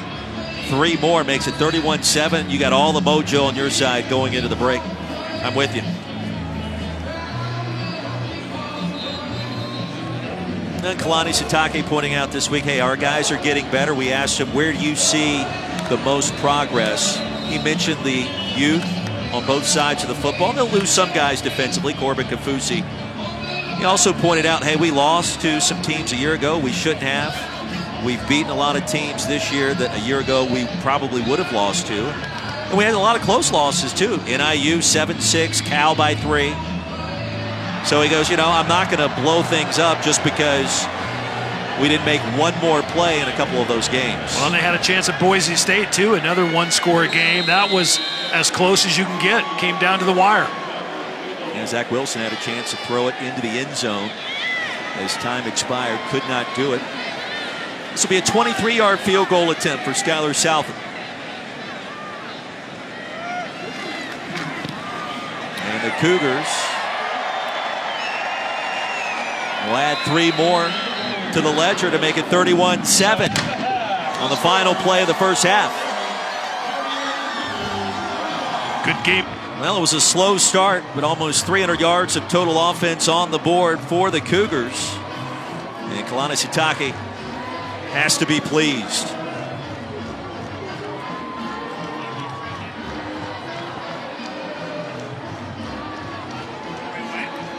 (31-7) our halftime score. A very busy night of college football as we send you back to the studio, and we've got a lot more headed your way. We'll wrap up another exciting day.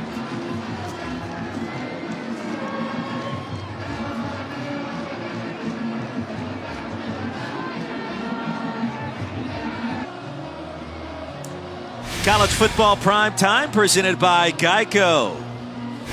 Here in the Beehive State, back in Provo, the start of our third quarter, 31-7. BYU leading New Mexico State, and the Cougars will receive the football to start our second half. Chilly conditions inside LaVell Edwards Stadium. Temperatures dropping here into the mid-30s. There's Hadley. Picks it up inside the 5. Twists and turns his way to the 20-yard line.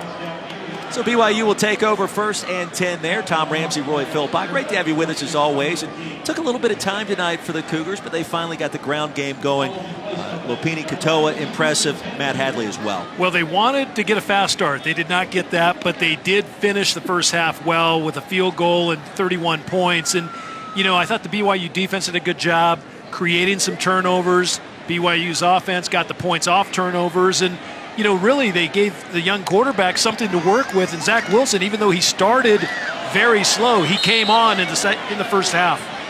Wilson brought down behind the line by Terrell Hanks. If there was one bright spot for the Aggies defense, it was number 2. Senior Bowl invitation this past week. It's important in New Mexico State they're able to recruit players based off some of the developing they've done under Doug Martin in his first 6 seasons. Wilson on 2nd down and long. Dangerous toss. Did Bushman bring it in? I think he did. Matt Bushman has found a way to reel in a couple of tough passes tonight. 3 catches already. Yeah, he came into tonight's game 16 on the year, and boy, again, Zach Wilson threading the needle that time to his tight end. Good enough for a first down. Wilson again out of the gun, hands it off to Riley Burt. Backside pursuit after a gain of 4. And Hanks again with the stop. If you're just tuning in, New Mexico State got out to a 7-0 lead. Cougars finally catching fire on offense in the second quarter, courtesy of 2 interceptions. Malik Moore, the first of his career. Isaiah Kafusi stabbed one out of the nighttime sky. 2nd down and 5. Wilson settling in off the pump fake and behind Micah Simon.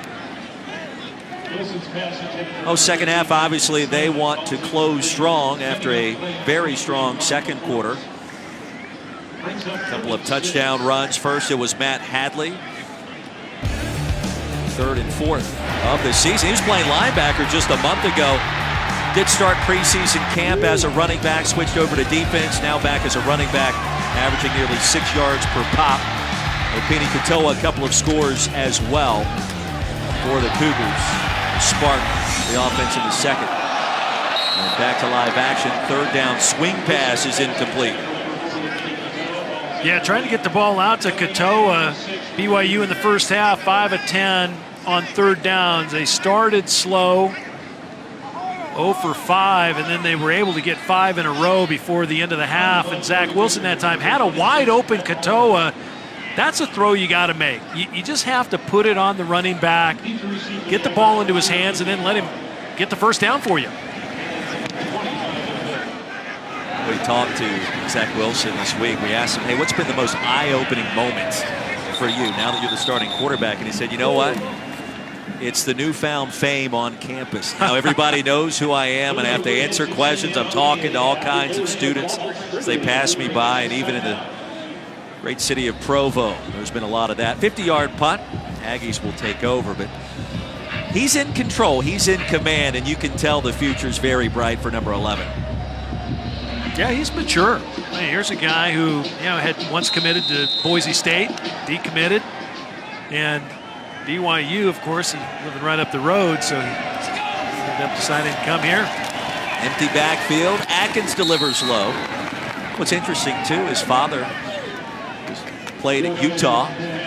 You mentioned the commitment to Boise State, which he backed off of. Rolled in January, so being here in spring obviously doesn't hurt matters if you're a first-year quarterback. See the numbers on Atkins in great start, not so much in the last 2 quarters. No, and I think part of it was BYU's defense. They elected to go a little more zone coverage and cause a little problems for the Aggies. Taki with a sack. He came off the edge essentially unblocked, and he continues his outstanding play. Yeah, Sione Taki again, really the vocal leader and as well as one of the main playmakers. You said off the edge, he comes right by the right tackle and right into the backfield. Again, they get home only rushing 4 guys. The last home game, Sione Taki. 3rd down and long for the Aggies. 5 wide. Atkins fires down the field. That's going to be caught. Needed 14. He'll pick up 15, and the drive continues. There's Drew Dan. Another nice catch. Yeah, Drew Dan just runs really a square out, kind of a comeback out, Roy, and right along the sideline, gets man coverage, under duress as well, but beating the man, D'Angelo Mandel, back to the ball was Drew Dan. Taki applying the pressure once again. 1st and 10 for New Mexico State. Aggies will close out their season next week at Liberty. As O.J. Clark keeps the play alive. That's another 1st down. Interesting, New Mexico State hosted Liberty earlier this year, and now they'll make a return trip out to Virginia to close down their regular season. You don't see a team play another team twice in the same year. A bit odd. A little odd. Yeah, and that's part of being an independent. Of course, they used to be part of the old Western Athletic Conference, and when that split apart, a lot of teams went into the Mountain West Conference. BYU was one of them, and then BYU elected to say goodbye to the Mountain West Conference in hopes of better TV exposure and money. I'd say ESPN has done a great job for BYU, and was kind of shy there for a couple years leaving the Mountain West. Christian Gibson, nifty catch for 25 yards on the seam route. New Mexico State suddenly in business with a touchdown here. It's a brand new ball game. Back to work. Caleb Mills. Incomplete. Shelton in coverage. 2nd and 10 coming up. Shelton had really good body position there. The last pass to Christian Gibson. Gibson's speed is what made this play happen. He just gets by the defenders and really makes a good catch as he's getting hit by Shelton.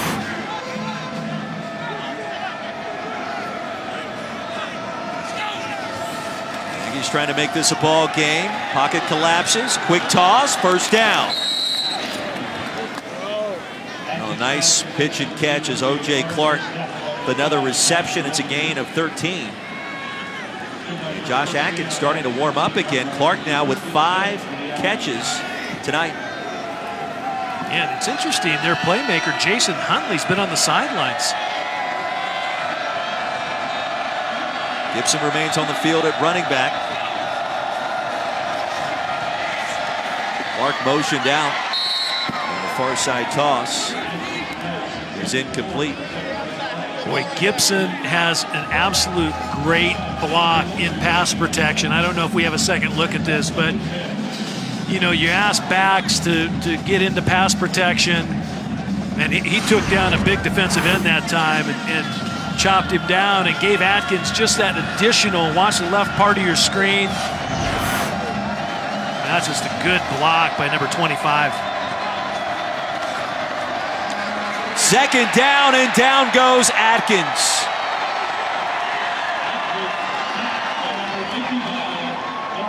A loss of 8. Well, Lorenzo Fauatea, number 55, coming from the interior. He's on the point at the nose. Just working on the left guard. Just a little rib shrug and right by the guard. Trujillo and there to make the sack. That's another freshman. Third down. 5 wide for Atkins. Quick delivery. And his receiver was tripped up at the 10. That was Dan that lost his footing. And a field goal attempt coming up. Well, credit the BYU defensive line that time, using their hands, getting a little rip pull technique going, and you got to credit defensive coordinator Elisa Tuiaki, a former cage fighter. He knows how to use his hands. 40-yard attempt for Dylan Brown. Missed from 47 yards out earlier, got underneath that one and did the same thing here. Well, Brown out of rhythm. And our score remains 31-7, less than 10 to play in the third. A little heavy air there. The ball's not taking off.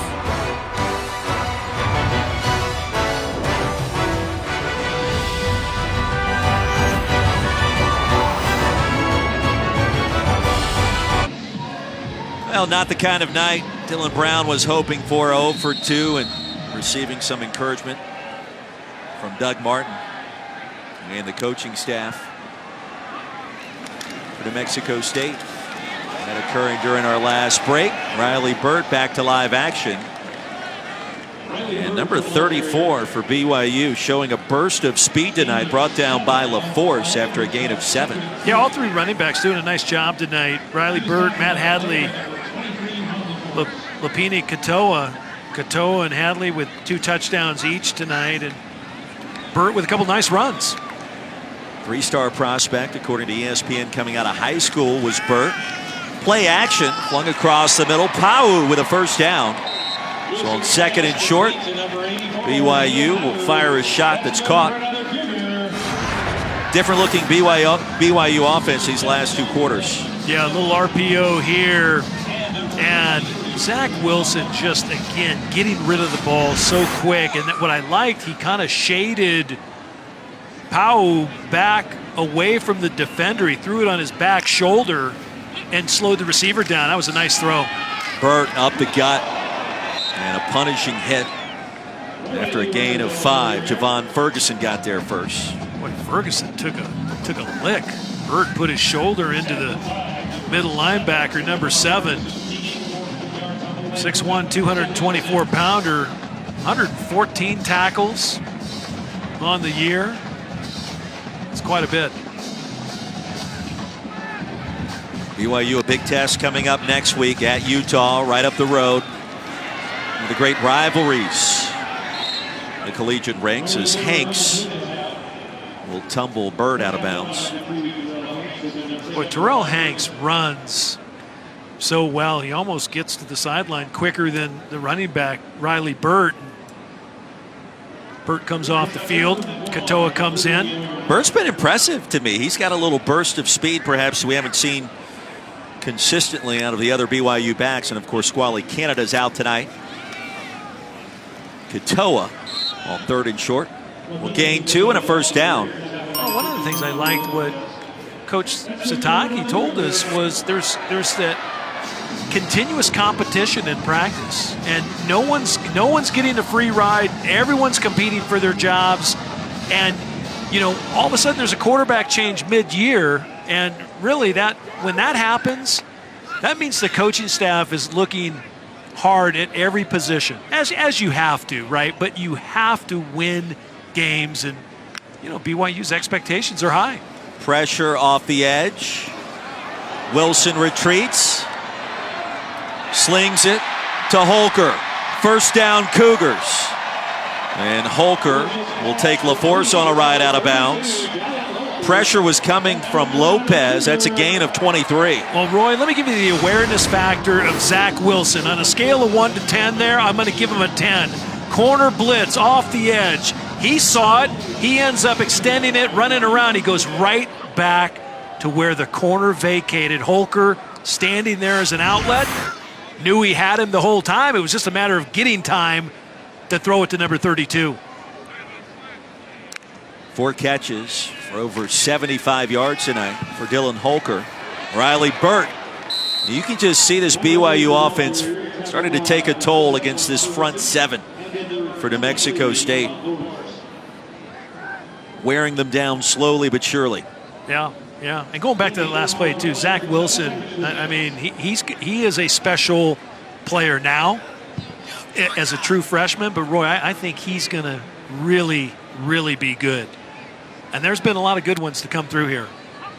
Zach Wilson, the runner-up for Mr. Football in the state of Utah a year ago. As Burt on second down comes up about a yard short. Talk about some of the all-time greats here in Provo. Jim McMahon, Steve Young, Robbie Bosco, Ty Detmer. All 4 of these guys play at the next level. All 4. Ty Detmer, a really nice career. Steve Young, Hall of Famer. Jim McMahon, Super Bowl champ. I mean, all those guys had their share of just enormous games and came away as winners. And that's the kind of play I think Kalani Sitake wants to get back to. I think he wants balance in this BYU offense. And Katoa straight ahead, his 3rd touchdown of the night. That time from 14 yards out.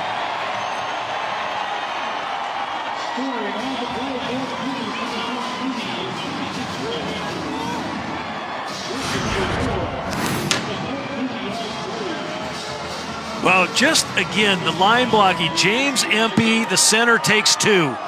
He gets a down block, then he goes up on the linebacker on the next level, gets Ferguson, and Katoa knows who to follow. Big number 66, the first one there greeting him. Southam back on for the extra point. BYU once trailed tonight 7-0. Since then, 38 unanswered. An impressive run for an offense in search of an identity this year. And Katoa, 87 yards on just 11 touches. 3 touchdowns for number 4.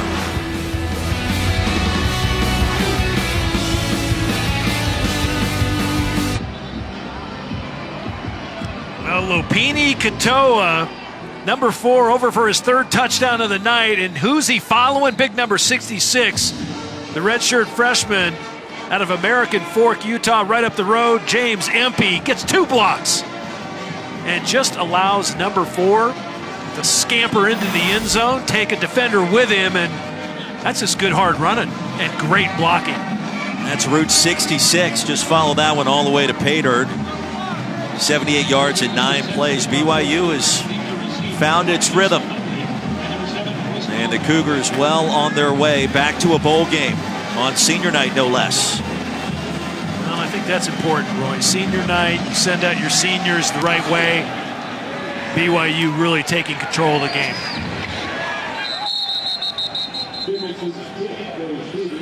Now, SportsCenter headed your way tonight after Arizona, Washington State over on ESPN with Zubin and John Anderson. They'll break down today's games, how they impact the college football playoff rankings, plus LeBron's reaction to the Lakers' recent surge and the Warriors without Steph Curry.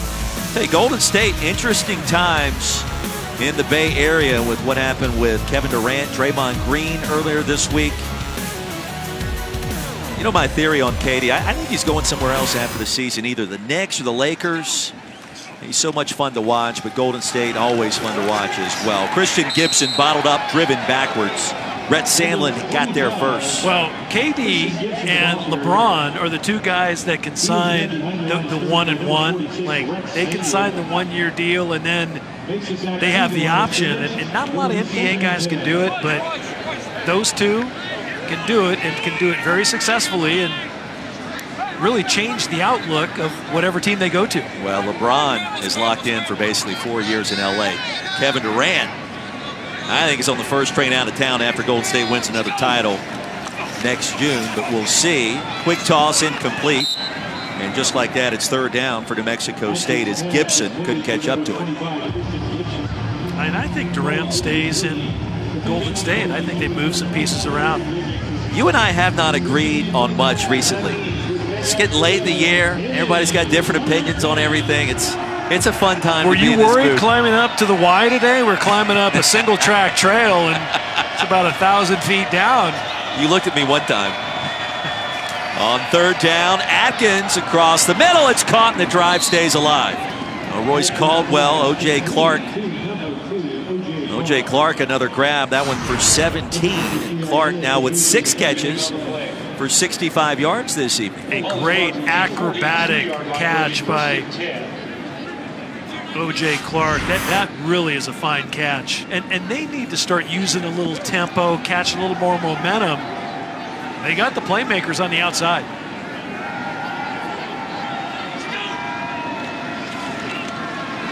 Pressure. Atkins nearly tripped up, slides in for a gain of maybe a yard. Looking to get back to the line of scrimmage. Pressure coming for BYU quickly. Again, the pressure by BYU. 4 men rushing, able to put enough pressure and collapse the pocket where they get Atkins on the move. And then I think the coverage downfield has been really tight ever since about the second drive of the game. BYU really tightened it up. 4-man pressure again. Atkins with a better pocket. Fires incomplete. I do want to get your thoughts. One thing we have agreed on lately is Alabama and Tua Tagovailoa. He has not been 100%. That knee has been banged up. I want to know from you, are you more concerned after what happened against the Citadel earlier today? It was tied at 10. Granted, they're probably looking ahead to the Iron Bowl and the SEC Championship, but are you in the camp even more so now that Bama is beatable? No, not concerned at all. I don't think they're beatable. I saw the Citadel running option, and it confused Alabama for about 2 series. Atkins across the middle. Mills, the diving attempt, and he came up just short. That'll bring up 4th down. So Alabama and everybody else at this juncture. Yeah. You're back there. Okay. Yeah, I am. And I just think Nick Saban got what he had hoped for a little bit today, which was a scare in the first 10 minutes of his game today. And so now he can tell his players, hey, look, anyone can beat you. Here's some things that are happening. And, you know, the Citadel wants to knock you off as bad as Auburn. So Saban and his team perhaps with the rat poison. That ball may have hit a BYU player on the back of his leg near the 30 after a punt of just 28. And the Aggies are going to get the football. Jalen Vickers was trying to run away from it, and it hit him right on his calf.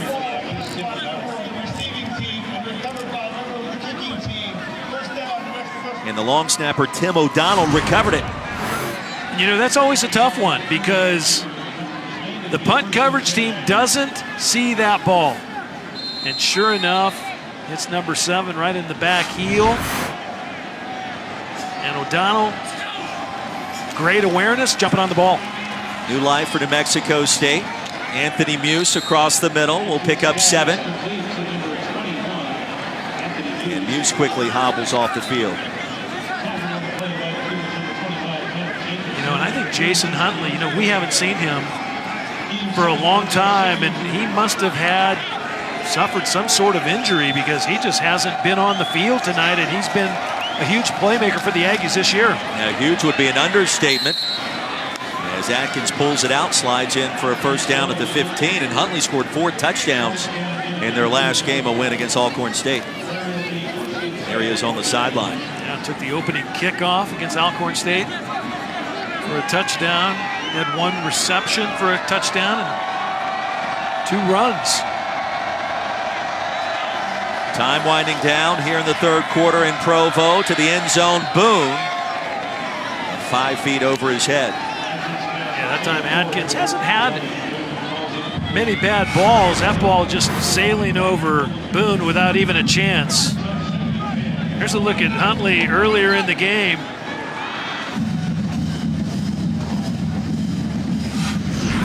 Got up a little slow. Got a little, you know, he waved himself out. Empty backfield on 2nd down. No Jason Huntley. To the end zone. pass incomplete. And speaking of the devil, back on the field. How about that? We bring him back in just automatically. Talk about him, bring him back in. Junior out of Arlington, Texas. Oh, Huntley's such a good player. Last year in 2017, Roy, over 1,300 all-purpose yards. He had a chance here on this ball. Runs a little corner route, a little shake corner. Defender falls down. Oh, put it on him. Ball sails out of the back of the end zone. Just put it on him. From the 15, third down. Got to think Aggies are thinking this is 4-down territory. To the end zone and incomplete. Broken up. Mills, the intended receiver, only has one catch this season. Keenan Ellis was able to knock it out of there. Yeah, Ellis makes a great play on the ball. He strikes the receiver, Mills, just as the ball comes in, and he punches the ball out. That's just a really good play by Keenan Ellis. Ball got off early. Taki leaping over a potential blocker. Aggies trying for another field goal. Surprised they're kicking the field goal here. Browns 0 for 2. This 33-yard effort, however, is good. 38-10, our new score. 2:22 remaining here in our third quarter in Provo.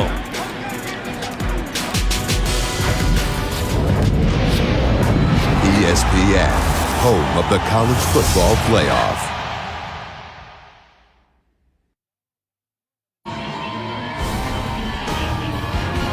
Monday Night Football, 8:15. The 8-1 Rams, 8-1 Chiefs.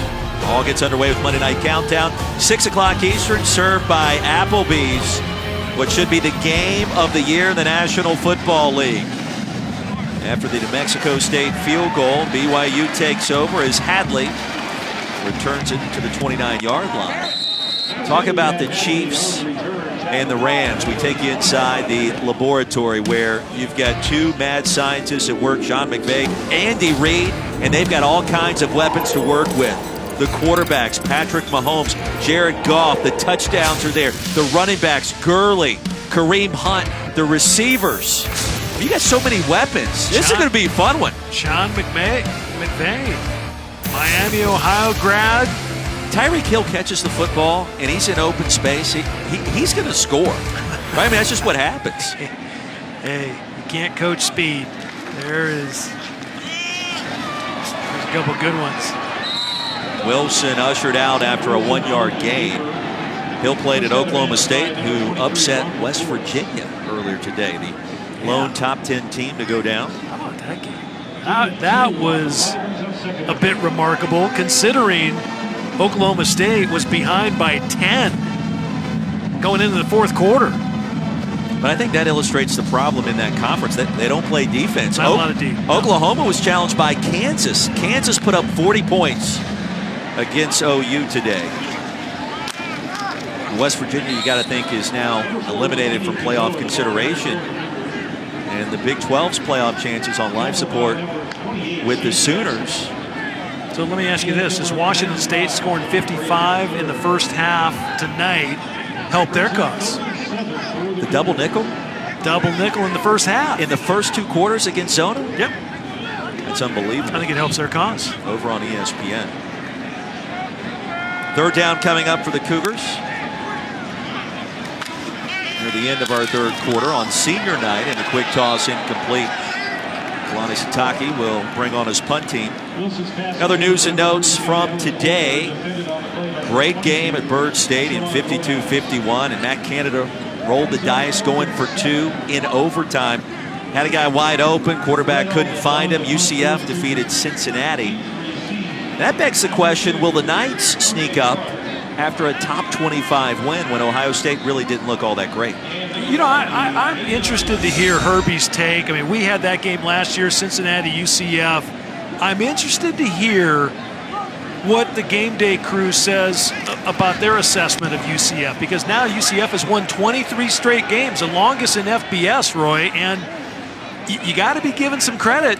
Cincinnati's a good ball club. 1:05 remaining here in our third quarter. 38-10 our score. Back in 60 after this.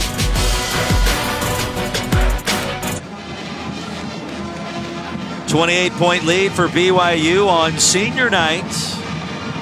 Tanner Mangum perhaps starting to get loose over on the sideline. What would be his final home game if he sees the field? Well, it's his final home game one way or another. The question is, will he play? Counterpart Josh Atkins back on the playing surface, fires his strike ahead to midfield. Bring up second down and 3. Josh Atkins pass complete to number 20. No shortage of opinions in our broadcasting crew for these late night games, which I enjoy. It's always great banner. I think it's great. I mean, we're able to kind of see what had happened throughout the day. And, you know, you have a little rear view mirror you can look into. And I am curious, though. I think, you know, Ohio State's win, even though they struggled against Maryland, sets up a nice game day next week for Michigan and Ohio State. And, you know, UCF, I think, deservedly should move up. I think LSU last week should have moved down, but I don't know if they go up or down based on their performance this week or not. Well, destroyed Rice at home before facing off with Texas A&M next week. Atkins lost the handle. It is chilly. And they're going to lose a couple on what should be the final play of the third quarter. Well, the outcome of this one still in doubt for a select few watching tonight. Meanwhile, BYU on the verge of bowl eligibility, leading by 28.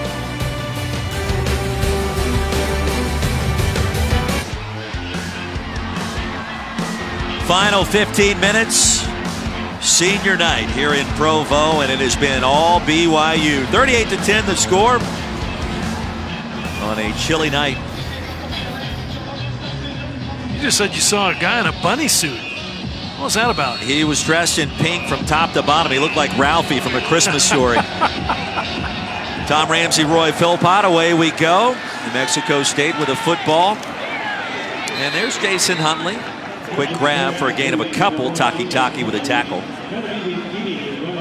thought Huntley had gone out with an injury. He hadn't played about 4 or 5 series, and next thing you know, he's back in the game, and he is an awfully big playmaker. You see the miscues by New Mexico State. A lot of 3 and outs. You got to credit 2 turnovers. Those turnovers turned into 14 points for BYU, and you got to credit the defensive scheme that Elisa Tuiaki, the defensive coordinator, has put together tonight for BYU. Pass was too low for Jonathan Boone. 6 3 and outs forced by this BYU defense. You mentioned the 2 interceptions. Game was not the same after the second one by Isaiah Kafusi. Well, Isaiah Kafusi made really the play of the game. One-handed interception, and then Malik Moore had the other one, the nickelback tonight. And they have missed their corner, Chris Wilson, but they've done a good job in coverage.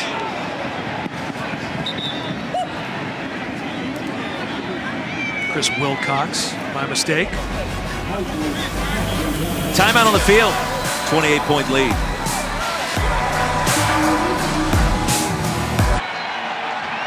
Well, a nice round of applause for senior quarterback Tanner Mangum. And you know it's got to feel good for his final home game to be back on the field. He started the first 6 games this year. Gave way to Zach Wilson. He's done a great job mentoring the freshman quarterback. And now, chance to go out with a bang. So Mangum under center. When you think back to his career, as Lopini Katoa, who's already had a career night, off to the races, brought down inside the 25. Already had a career high 87 yards. Ray Buford finally caught up to him, but not before he picked up 52 more. Yeah, nice run that time by Katoa. He's had nice runs all night long. Got a grill full of some turf, too. First play, Mangum. And Mangum, you know, it's interesting. Zach Wilson told us yesterday he and Tanner probably the two closest quarterbacks in the quarterback room, and Mangum has done a great job. It's been difficult for him. Listen, they never want to give up your job. Across the middle. Down to the 1 yard line. It's a nice ball by number 12 there. The outgoing senior, but early in the season, Roy, I think it was the right decision to go with Mangum because he can stand in the pocket and throw it. And nice job that time getting the ball to Holker. But, he had the experience of playing in big games, and they knocked off Wisconsin in Madison. And now Katoa over for number 4 tonight.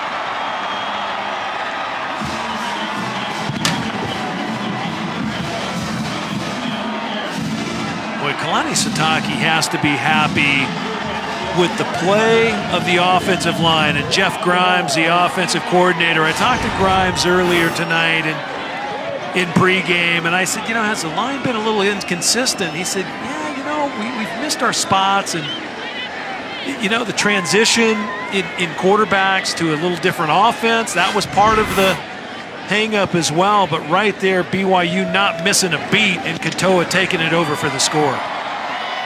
Well, if you've got Lopini Katoa on your fantasy team this weekend, you are in business. 140 yards on the ground, 4 touchdowns, and it's all BYU on senior night.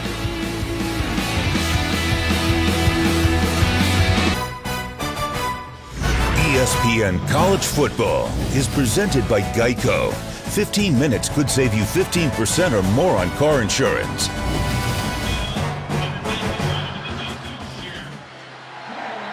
Tanner Mangum on senior night, showing some love for Kalani Sitake. Tom, it's not easy. You've been the starter. You were put on the bench in favor of the freshman. He's done a great job still as a leader, and he's gotten one more opportunity in front of the home crowd to go out strong. And, his career goes all the way back 2012 here in Provo. He was a high school senior back in 2011. Those Hail Mary passes he completed seem like eons ago. It was back in 2015. Yeah.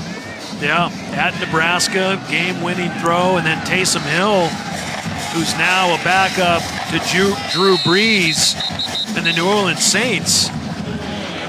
Mangum he's lasted through the test of time, that's for sure. You mentioned the game at Nebraska in Lincoln. 33-28 comeback win on that pass. Set the college football world on fire. Then it was Boise State.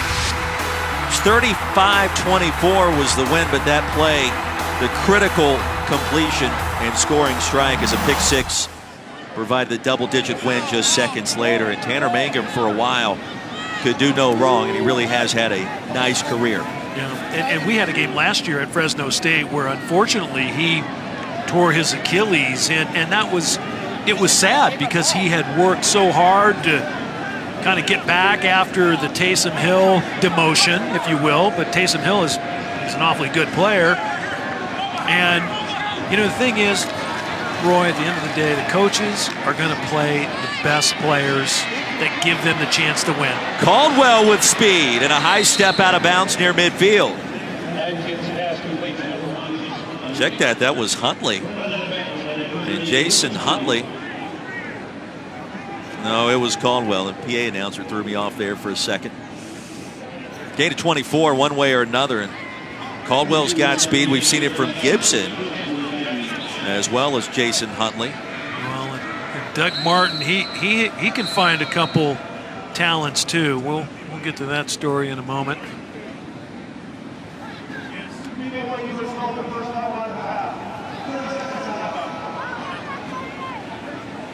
So no Corbin Kaufusi tonight, no problem. His BYU career has wrapped up. He's got an ankle injury, and he'll focus now on the NFL. Meanwhile, Doug Martin back to the drawing board. So we step aside, another timeout.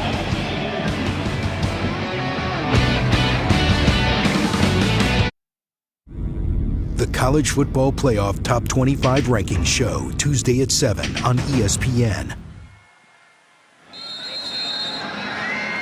Always an exciting time of year. First down for New Mexico State. It's all BYU here tonight on senior night. And the pass to Huntley on his shoe tops and incomplete. Tom Ramsey, Roy Philpott. New Mexico State actually led in this game 7-0 for 38 unanswered on the board for the Cougars. And there's been no turning back. Career evening for Lopini Katoa. 4 touchdowns, 140 yards on the ground. And the Aggies, as they have for much of this season, struggling with their run defense. Atkins will buy a little bit of time, float it out.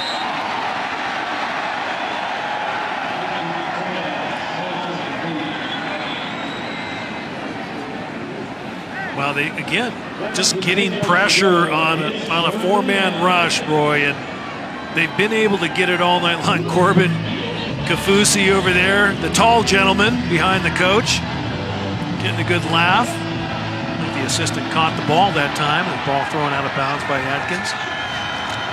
Mentioned it earlier, Kafusi's certainly a bright future ahead of him in the NFL. That pass incomplete, trying to spot Huntley once more. It'll bring up 4th down. They'll punt it away here. Is Kafusi draftable? Oh, yeah. At 6'9", right? Big frame, big body, brother in the NFL, father played in the NFL with the Philadelphia Eagles. Corbin right there. You know, we talked to him the last time we were out here in Provo, and such a gregarious, funny young man, but he's become one of the leaders of that defense. Eisler dropped the punt. Yeah, then he shanked it out of bounds. But I just think Corbin Kafusi, his future is so bright.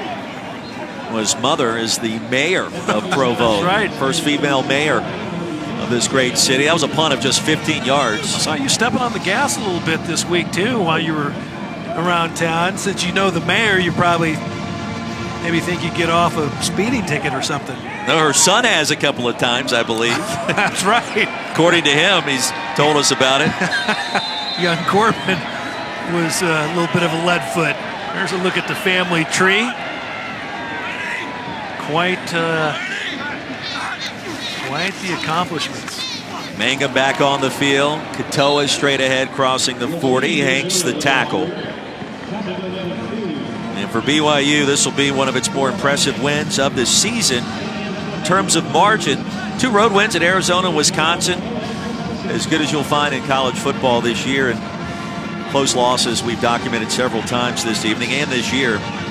Love to have those back, can't do it, but still at the end of the season now a bowl game after a 4-9 year in 2017. Yep. That's a big accomplishment, Roy. Looking at it, you know, one of the goals to this game, absolutely win it, get to assure yourself of getting to a bowl game. And, you know, next week they're going to have a tough battle. They go up the road. They go up to Salt Lake City and play Utah at the Utes' home, and Utah got a win today as well. Destroyed Colorado. Yeah. Utes have been impressive. They've suffered injuries on the offensive side, losing a quarterback and running back. Katoa picks up another first down into Aggies territory.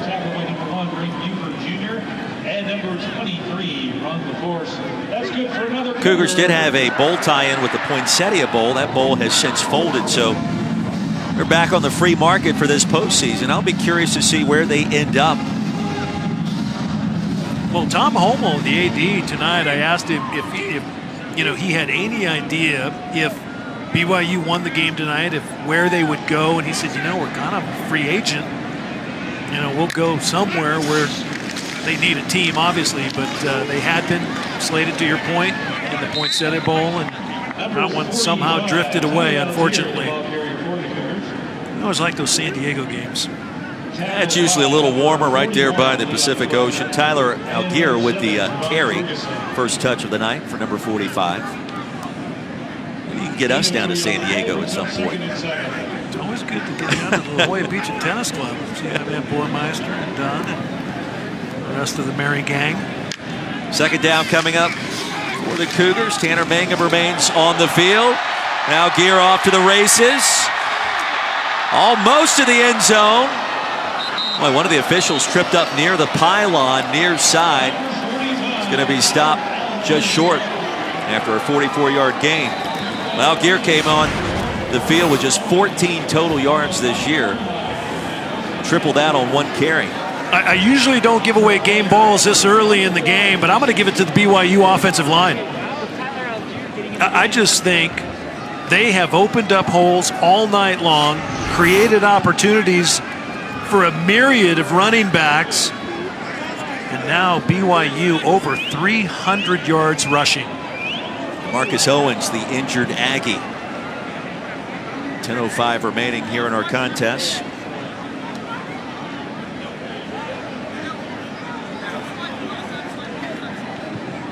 Probably the best cover corner for New Mexico State this year. They call him D.O. Senior out of McKinney, Texas. All smiles on the BYU sideline, and rightfully so. You're on senior night as we step aside.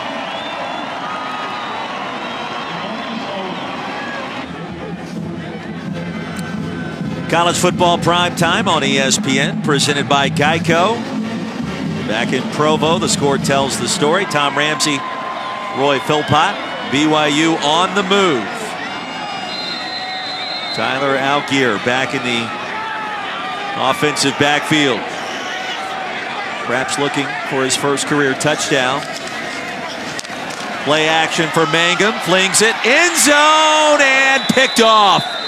Intercepted by Ray Buford Jr.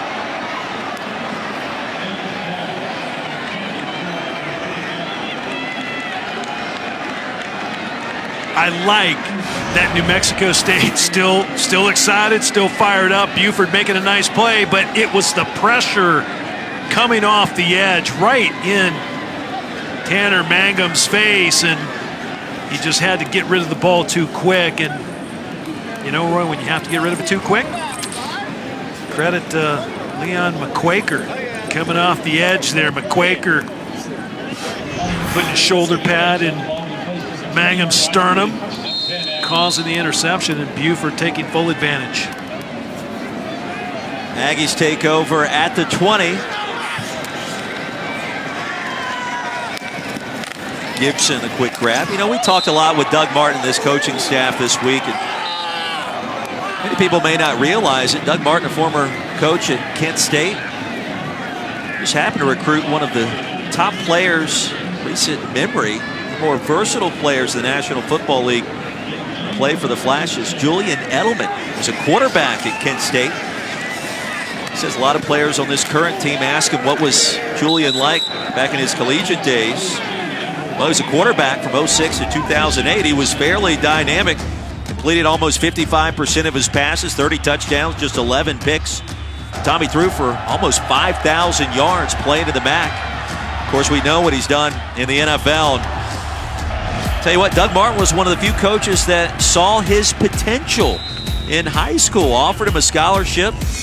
Well, coming out of high school, he went to the College of San Mateo his first year, and then when he left the JC level, that's when he got the look from Doug Martin, and Doug Martin was his only collegiate offer. And I thought, you know, he said something about Julian Edelman, the fact that he wanted to succeed more than he wanted to be liked. And you know, you got to credit Edelman, who, you know, got up at 5 a.m. every day, had tons of protein, got his body right, and he didn't know where he was going to end up and play. But Bill Belichick said, I don't know where you're going to play, but you're going to play somewhere. And he's played defensive back. He's turned into a great wide receiver. He's always been a great punt returner, but just a guy who wrote the book, Relentless. Calls him Jules. And on that trip in which he decided to go to Kent State, he told Doug Martin, I just needed one guy to believe in me. He asked the coach, do you believe in me? Doug said, of course I do. That's why we want to bring you here. And the rest, as they say, is history. You got a coach can identify that kind of talent running your program. He leads you to a bowl game for the first time in almost 60 years. And they're trying to build New Mexico State up. They now have a full staff of 10 coaches. You got a guy that can lead this program to the next level, and he's working like heck to get there. And I like that he talks to his quarterback every time when he comes off the field. Doug Martin gives him a few tidbits of information, and you know, offensively, last year they put up 453 yards per game on average. This year it's been a little less, 375. But they've been able to score points this year once they got Josh Atkins in the saddle. 50-yard punt. Cougars will take over. 8:06 remaining. Bowl game. Now in the back pocket for BYU.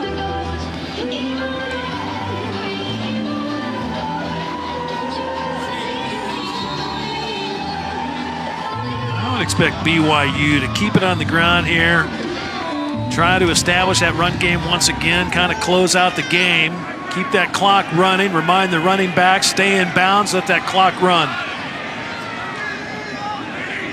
5-man front. New Mexico State. And a jet sweep. Max Mill ahead of the 25-yard line. So rankings come out on Tuesday. We've been talking a little bit about perhaps some of the changes. West Virginia's certainly going to fall out of the top 10. The top 4, I think, will be intact. Alabama, Clemson, Notre Dame, Michigan. Wolverines, they deal with a little bit of a fight from Indiana earlier today. Georgia destroyed UMass. Oklahoma, as we referenced, gave up 40 points to Kansas. Very curious to see how the committee views these latest games going into the big rivalry weekend next week. And there's always chaos that goes down the final week of the regular season, it feels like. And there's some big games next week. You got the Apple Cup. You got Michigan, Ohio State. You mentioned it earlier, too. Wazoo put up 55 in the first 2 quarters tonight. Yeah, now 62-28, extending their lead over Arizona. And you know, the Notre Dame over Syracuse, like you said, that's a resounding win for Brian Kelly. And you know, Syracuse, might they have been rated a little high? Maybe. But I think they were rated high because of how close they played Clemson earlier in the year. I agree with that. Eric Dungy was banged up in that game, so certainly that played a role. But still, you can't fault Notre Dame's performance. No, all those teams have played well. You know, LSU, we scratched our heads last week, you know, how LSU stuck around at number 7. Offside, defense, number 1 in the neutral zone at the snap. 5-yard penalty, first down. And the funny thing was, remind me what happened today when LSU, of course, not scoring a point against Alabama earlier in the year. A couple weeks ago, and then the Citadel when they scored today. What happened, Phil Pott? It was the all-time troll on social media. Their official Twitter account sent a tweet to both LSU's official account and Mississippi State's and said, "Hey guys, we just scored on Bama. It's not that hard." Oh. Well, that hurts in the heart of SEC country. Bama, of course, rolled in the second half after that game was tied at halftime. Opini Katoa, far side, a career night as McQuaker brings him down. Katoa, 4 touchdowns, already approaching 150 yards on the ground, and really got the tone set in that second quarter. Found a crease, took off. Punishing runner, just a freshman, too. He's got a lot of great football ahead of him. He sure does, and he ran behind an offensive line tonight that really might have played their best game of the season, and they're going to have to. I mean, going into next week against Utah and then a bowl game, you know, that's the BYU I remember is getting that run game untracked, and it opens up the pass game, and now they have, you know, Zach Wilson, a nice young quarterback that can push the ball down the field, and with the emergence of Katoa, and Hadley's been around the last couple of weeks. He's done a nice job as well. But that offensive line has done really good job tonight, with the exception of that play. Offense, number 73, 5-yard penalty, second down.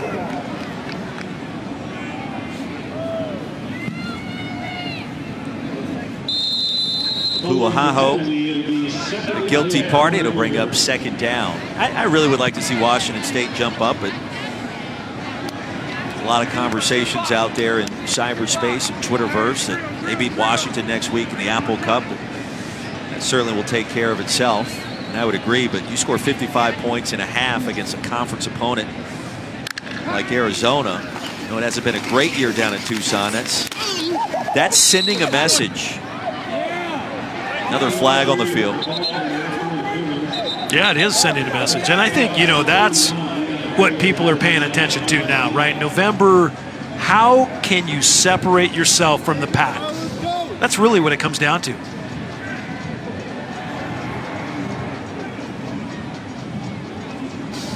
You know, it's kind of like one eye. You got to remain focused with one eye on your task right in front of you, and then one eye on the goal ahead of you. And no one likes to look ahead. Here's the penalty. There is no foul on the play. Third down. Now the Pac-12 North. Mentioned the Apple Cup next week. Washington State, Washington. It's a game that's got division implications, playoff implications. We're excited about that matchup. We'll be there for ESPN Radio. Listen to it on Sirius XM while you're driving, following a big turkey scrum. On Black Friday. That's always a fun time of year, right? Wishing everyone a happy early Thanksgiving. Third down. Braden El-Bakri, the fifth-year senior from Salt Lake, checks in. Tanner Mangum wants to heave one long, and he will, and it's incomplete. Keeley Davis was there, as was Dax Milne. So the punt team on the field for the Cougars, 4:19 remaining. How much change do you think happens in the CFP coming up this weekend? After Tuesday. On Tuesday, I don't think there's going to be a lot, and West Virginia will be out. I would like to see Wazoo move ahead of LSU. That may or may not happen. LSU crushed Rice, one-win program earlier today. So we'll see if that maybe strikes the committee a different way. You know, the committee, you've got different terms for the different committee members, so every year there's rollover. And so in theory, how teams are judged, it can change a little bit as the punt's muffed. BYU recovers, and the Cougars will take over at the New Mexico State 46-yard line. So to answer your question, I don't think there's going to be much movement at all. And the recovery. On the field, the ball was touched by a member of the receiving team, recovered by a member of the kicking team. First down, BYU. Gavin Fowler, the fumble recovery. I think a good call. Not much change in the rankings, but I think the week after that, before the conference championship weekend, there's a real possibility for movement because there's always one of those rivals. Pitt, West Virginia, about 10, 11 years ago, a 4-touchdown underdog on the road, and Pittsburgh upsets the Mountaineers. It just happens. Yeah, I agree. There is a lot in the next 2 weeks. A lot of things can happen. A lot of things will happen. Manga back on the field. Milne. The jet sweep stays in bounds for a moment. That's what you don't want to do, trying to run out the clock in this senior night victory. That's coming up Tuesday night. The exclusive reveal, the next college football playoff top 25 ranking, 7 o'clock Eastern. Reese Davis, Kirk Herbstreit, and company will break it down from top to bottom. Plus, a live interview with new committee chairman Rob Mullins. Also on the ESPN app, you can watch it anywhere, all presented by Capital One. Great time of year if you're a college football fan like we are.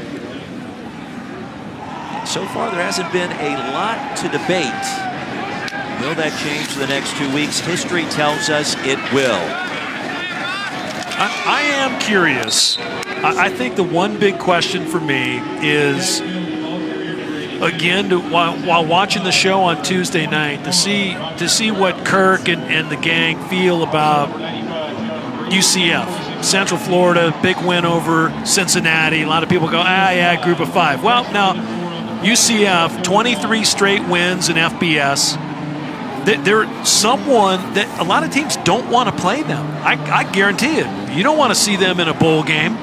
Auburn didn't last year, but the most important thing about that conversation, Cincinnati was ranked. They were 24th by the committee.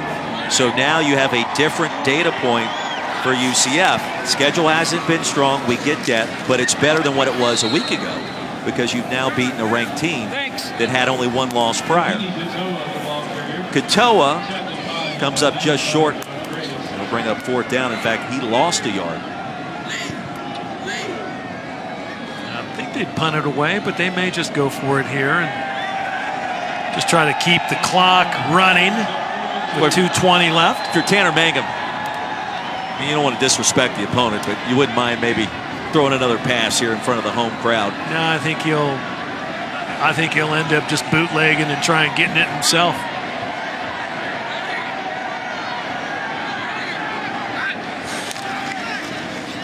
Mill will lose a couple, which should be the last time we'll see Tanner Mangum here in Lavelle Edwards Stadium. Donovan King, the tackle for loss. Kick off your Week 11 NFL Sunday with ESPN tomorrow morning, 10 a.m. Eastern. Sunday NFL Countdown. Sam and the guys will have all the early breaking stories, injury updates, previews of each and every game, and like everything else, live on the ESPN app. You can watch it anywhere. Monday Night Football, Rams, Chiefs, both teams at 8-1. Well, you know Joe Tessitore is excited to call that one. Our good friend Booger McFarland, Jason Witten getting back at it. He's the Salters. Pump fake for Atkins, and he goes down. Playoff picture starting to come into shape for the NFL. Yeah, just leave your TV on, leave the ESPN app on, leave just everything on. It's going to be cranking up in about another hour or two, right? Couple hours away. Yeah. Now, good win tonight for BYU. Back in postseason play. That's important for this coaching staff and this program that has so much great tradition. 4-9 last year. Will improve to 6-5 this year with the rivalry game against Utah next week up in Salt Lake City. Well, and anytime you go to a bowl game, Roy, it helps in your recruiting, helps in building your program. And Kalani Sitake has to be happy about that. I'm sure he's awfully happy too, sending his seniors out with a win. 25 seniors honored earlier. A really nice ceremony before kickoff. Kalani Sitake, 3rd season, a lot of pride. Loves coaching here. Told us earlier this year he wants to be Lavelle Edwards, his mentor. The all-time greats. Trying to rebuild it the right way. He's going to have some pieces to work with next year. Bowl game and all the practices are going to help things out. A young quarterback with star potential, and Zach Wilson certainly will assist as well. The Cougars can line up in victory formation and feel good about their final home game of 2018. Yeah, and I think one of the best stories, is he hosted all the recruits yesterday at practice. They looked over at our production coordinator, Jerome Ingram, and they thought he was a recruit. And I'm thinking, no, he's really not a recruit. He's kind of a older guy, former fullback from UConn. I tell you, spring chicken, though, he felt pretty good. Doug Martin said he maybe had a spot for him at linebacker if he still had eligibility left. And we told Doug, hey, hate to tell you, he actually played at UConn. Made him feel good, though, for the short time. Well, a great night for the Cougars on senior night. And that should just about do it. BYU will go back to a bowl game. And the final score this evening, 45-10 New Mexico State. Will fall to 3-8. One more game coming up at Liberty a week from today. And the Cougars win things. One of the great rivalries in all of college football against the Utes of Utah. Big win for the Cougs. Big win for the Cougs. Happy Thanksgiving, partner. Happy Thanksgiving to everyone out there. That'll do it for us. For Tom Ramsey, I'm Roy Philpott saying good night.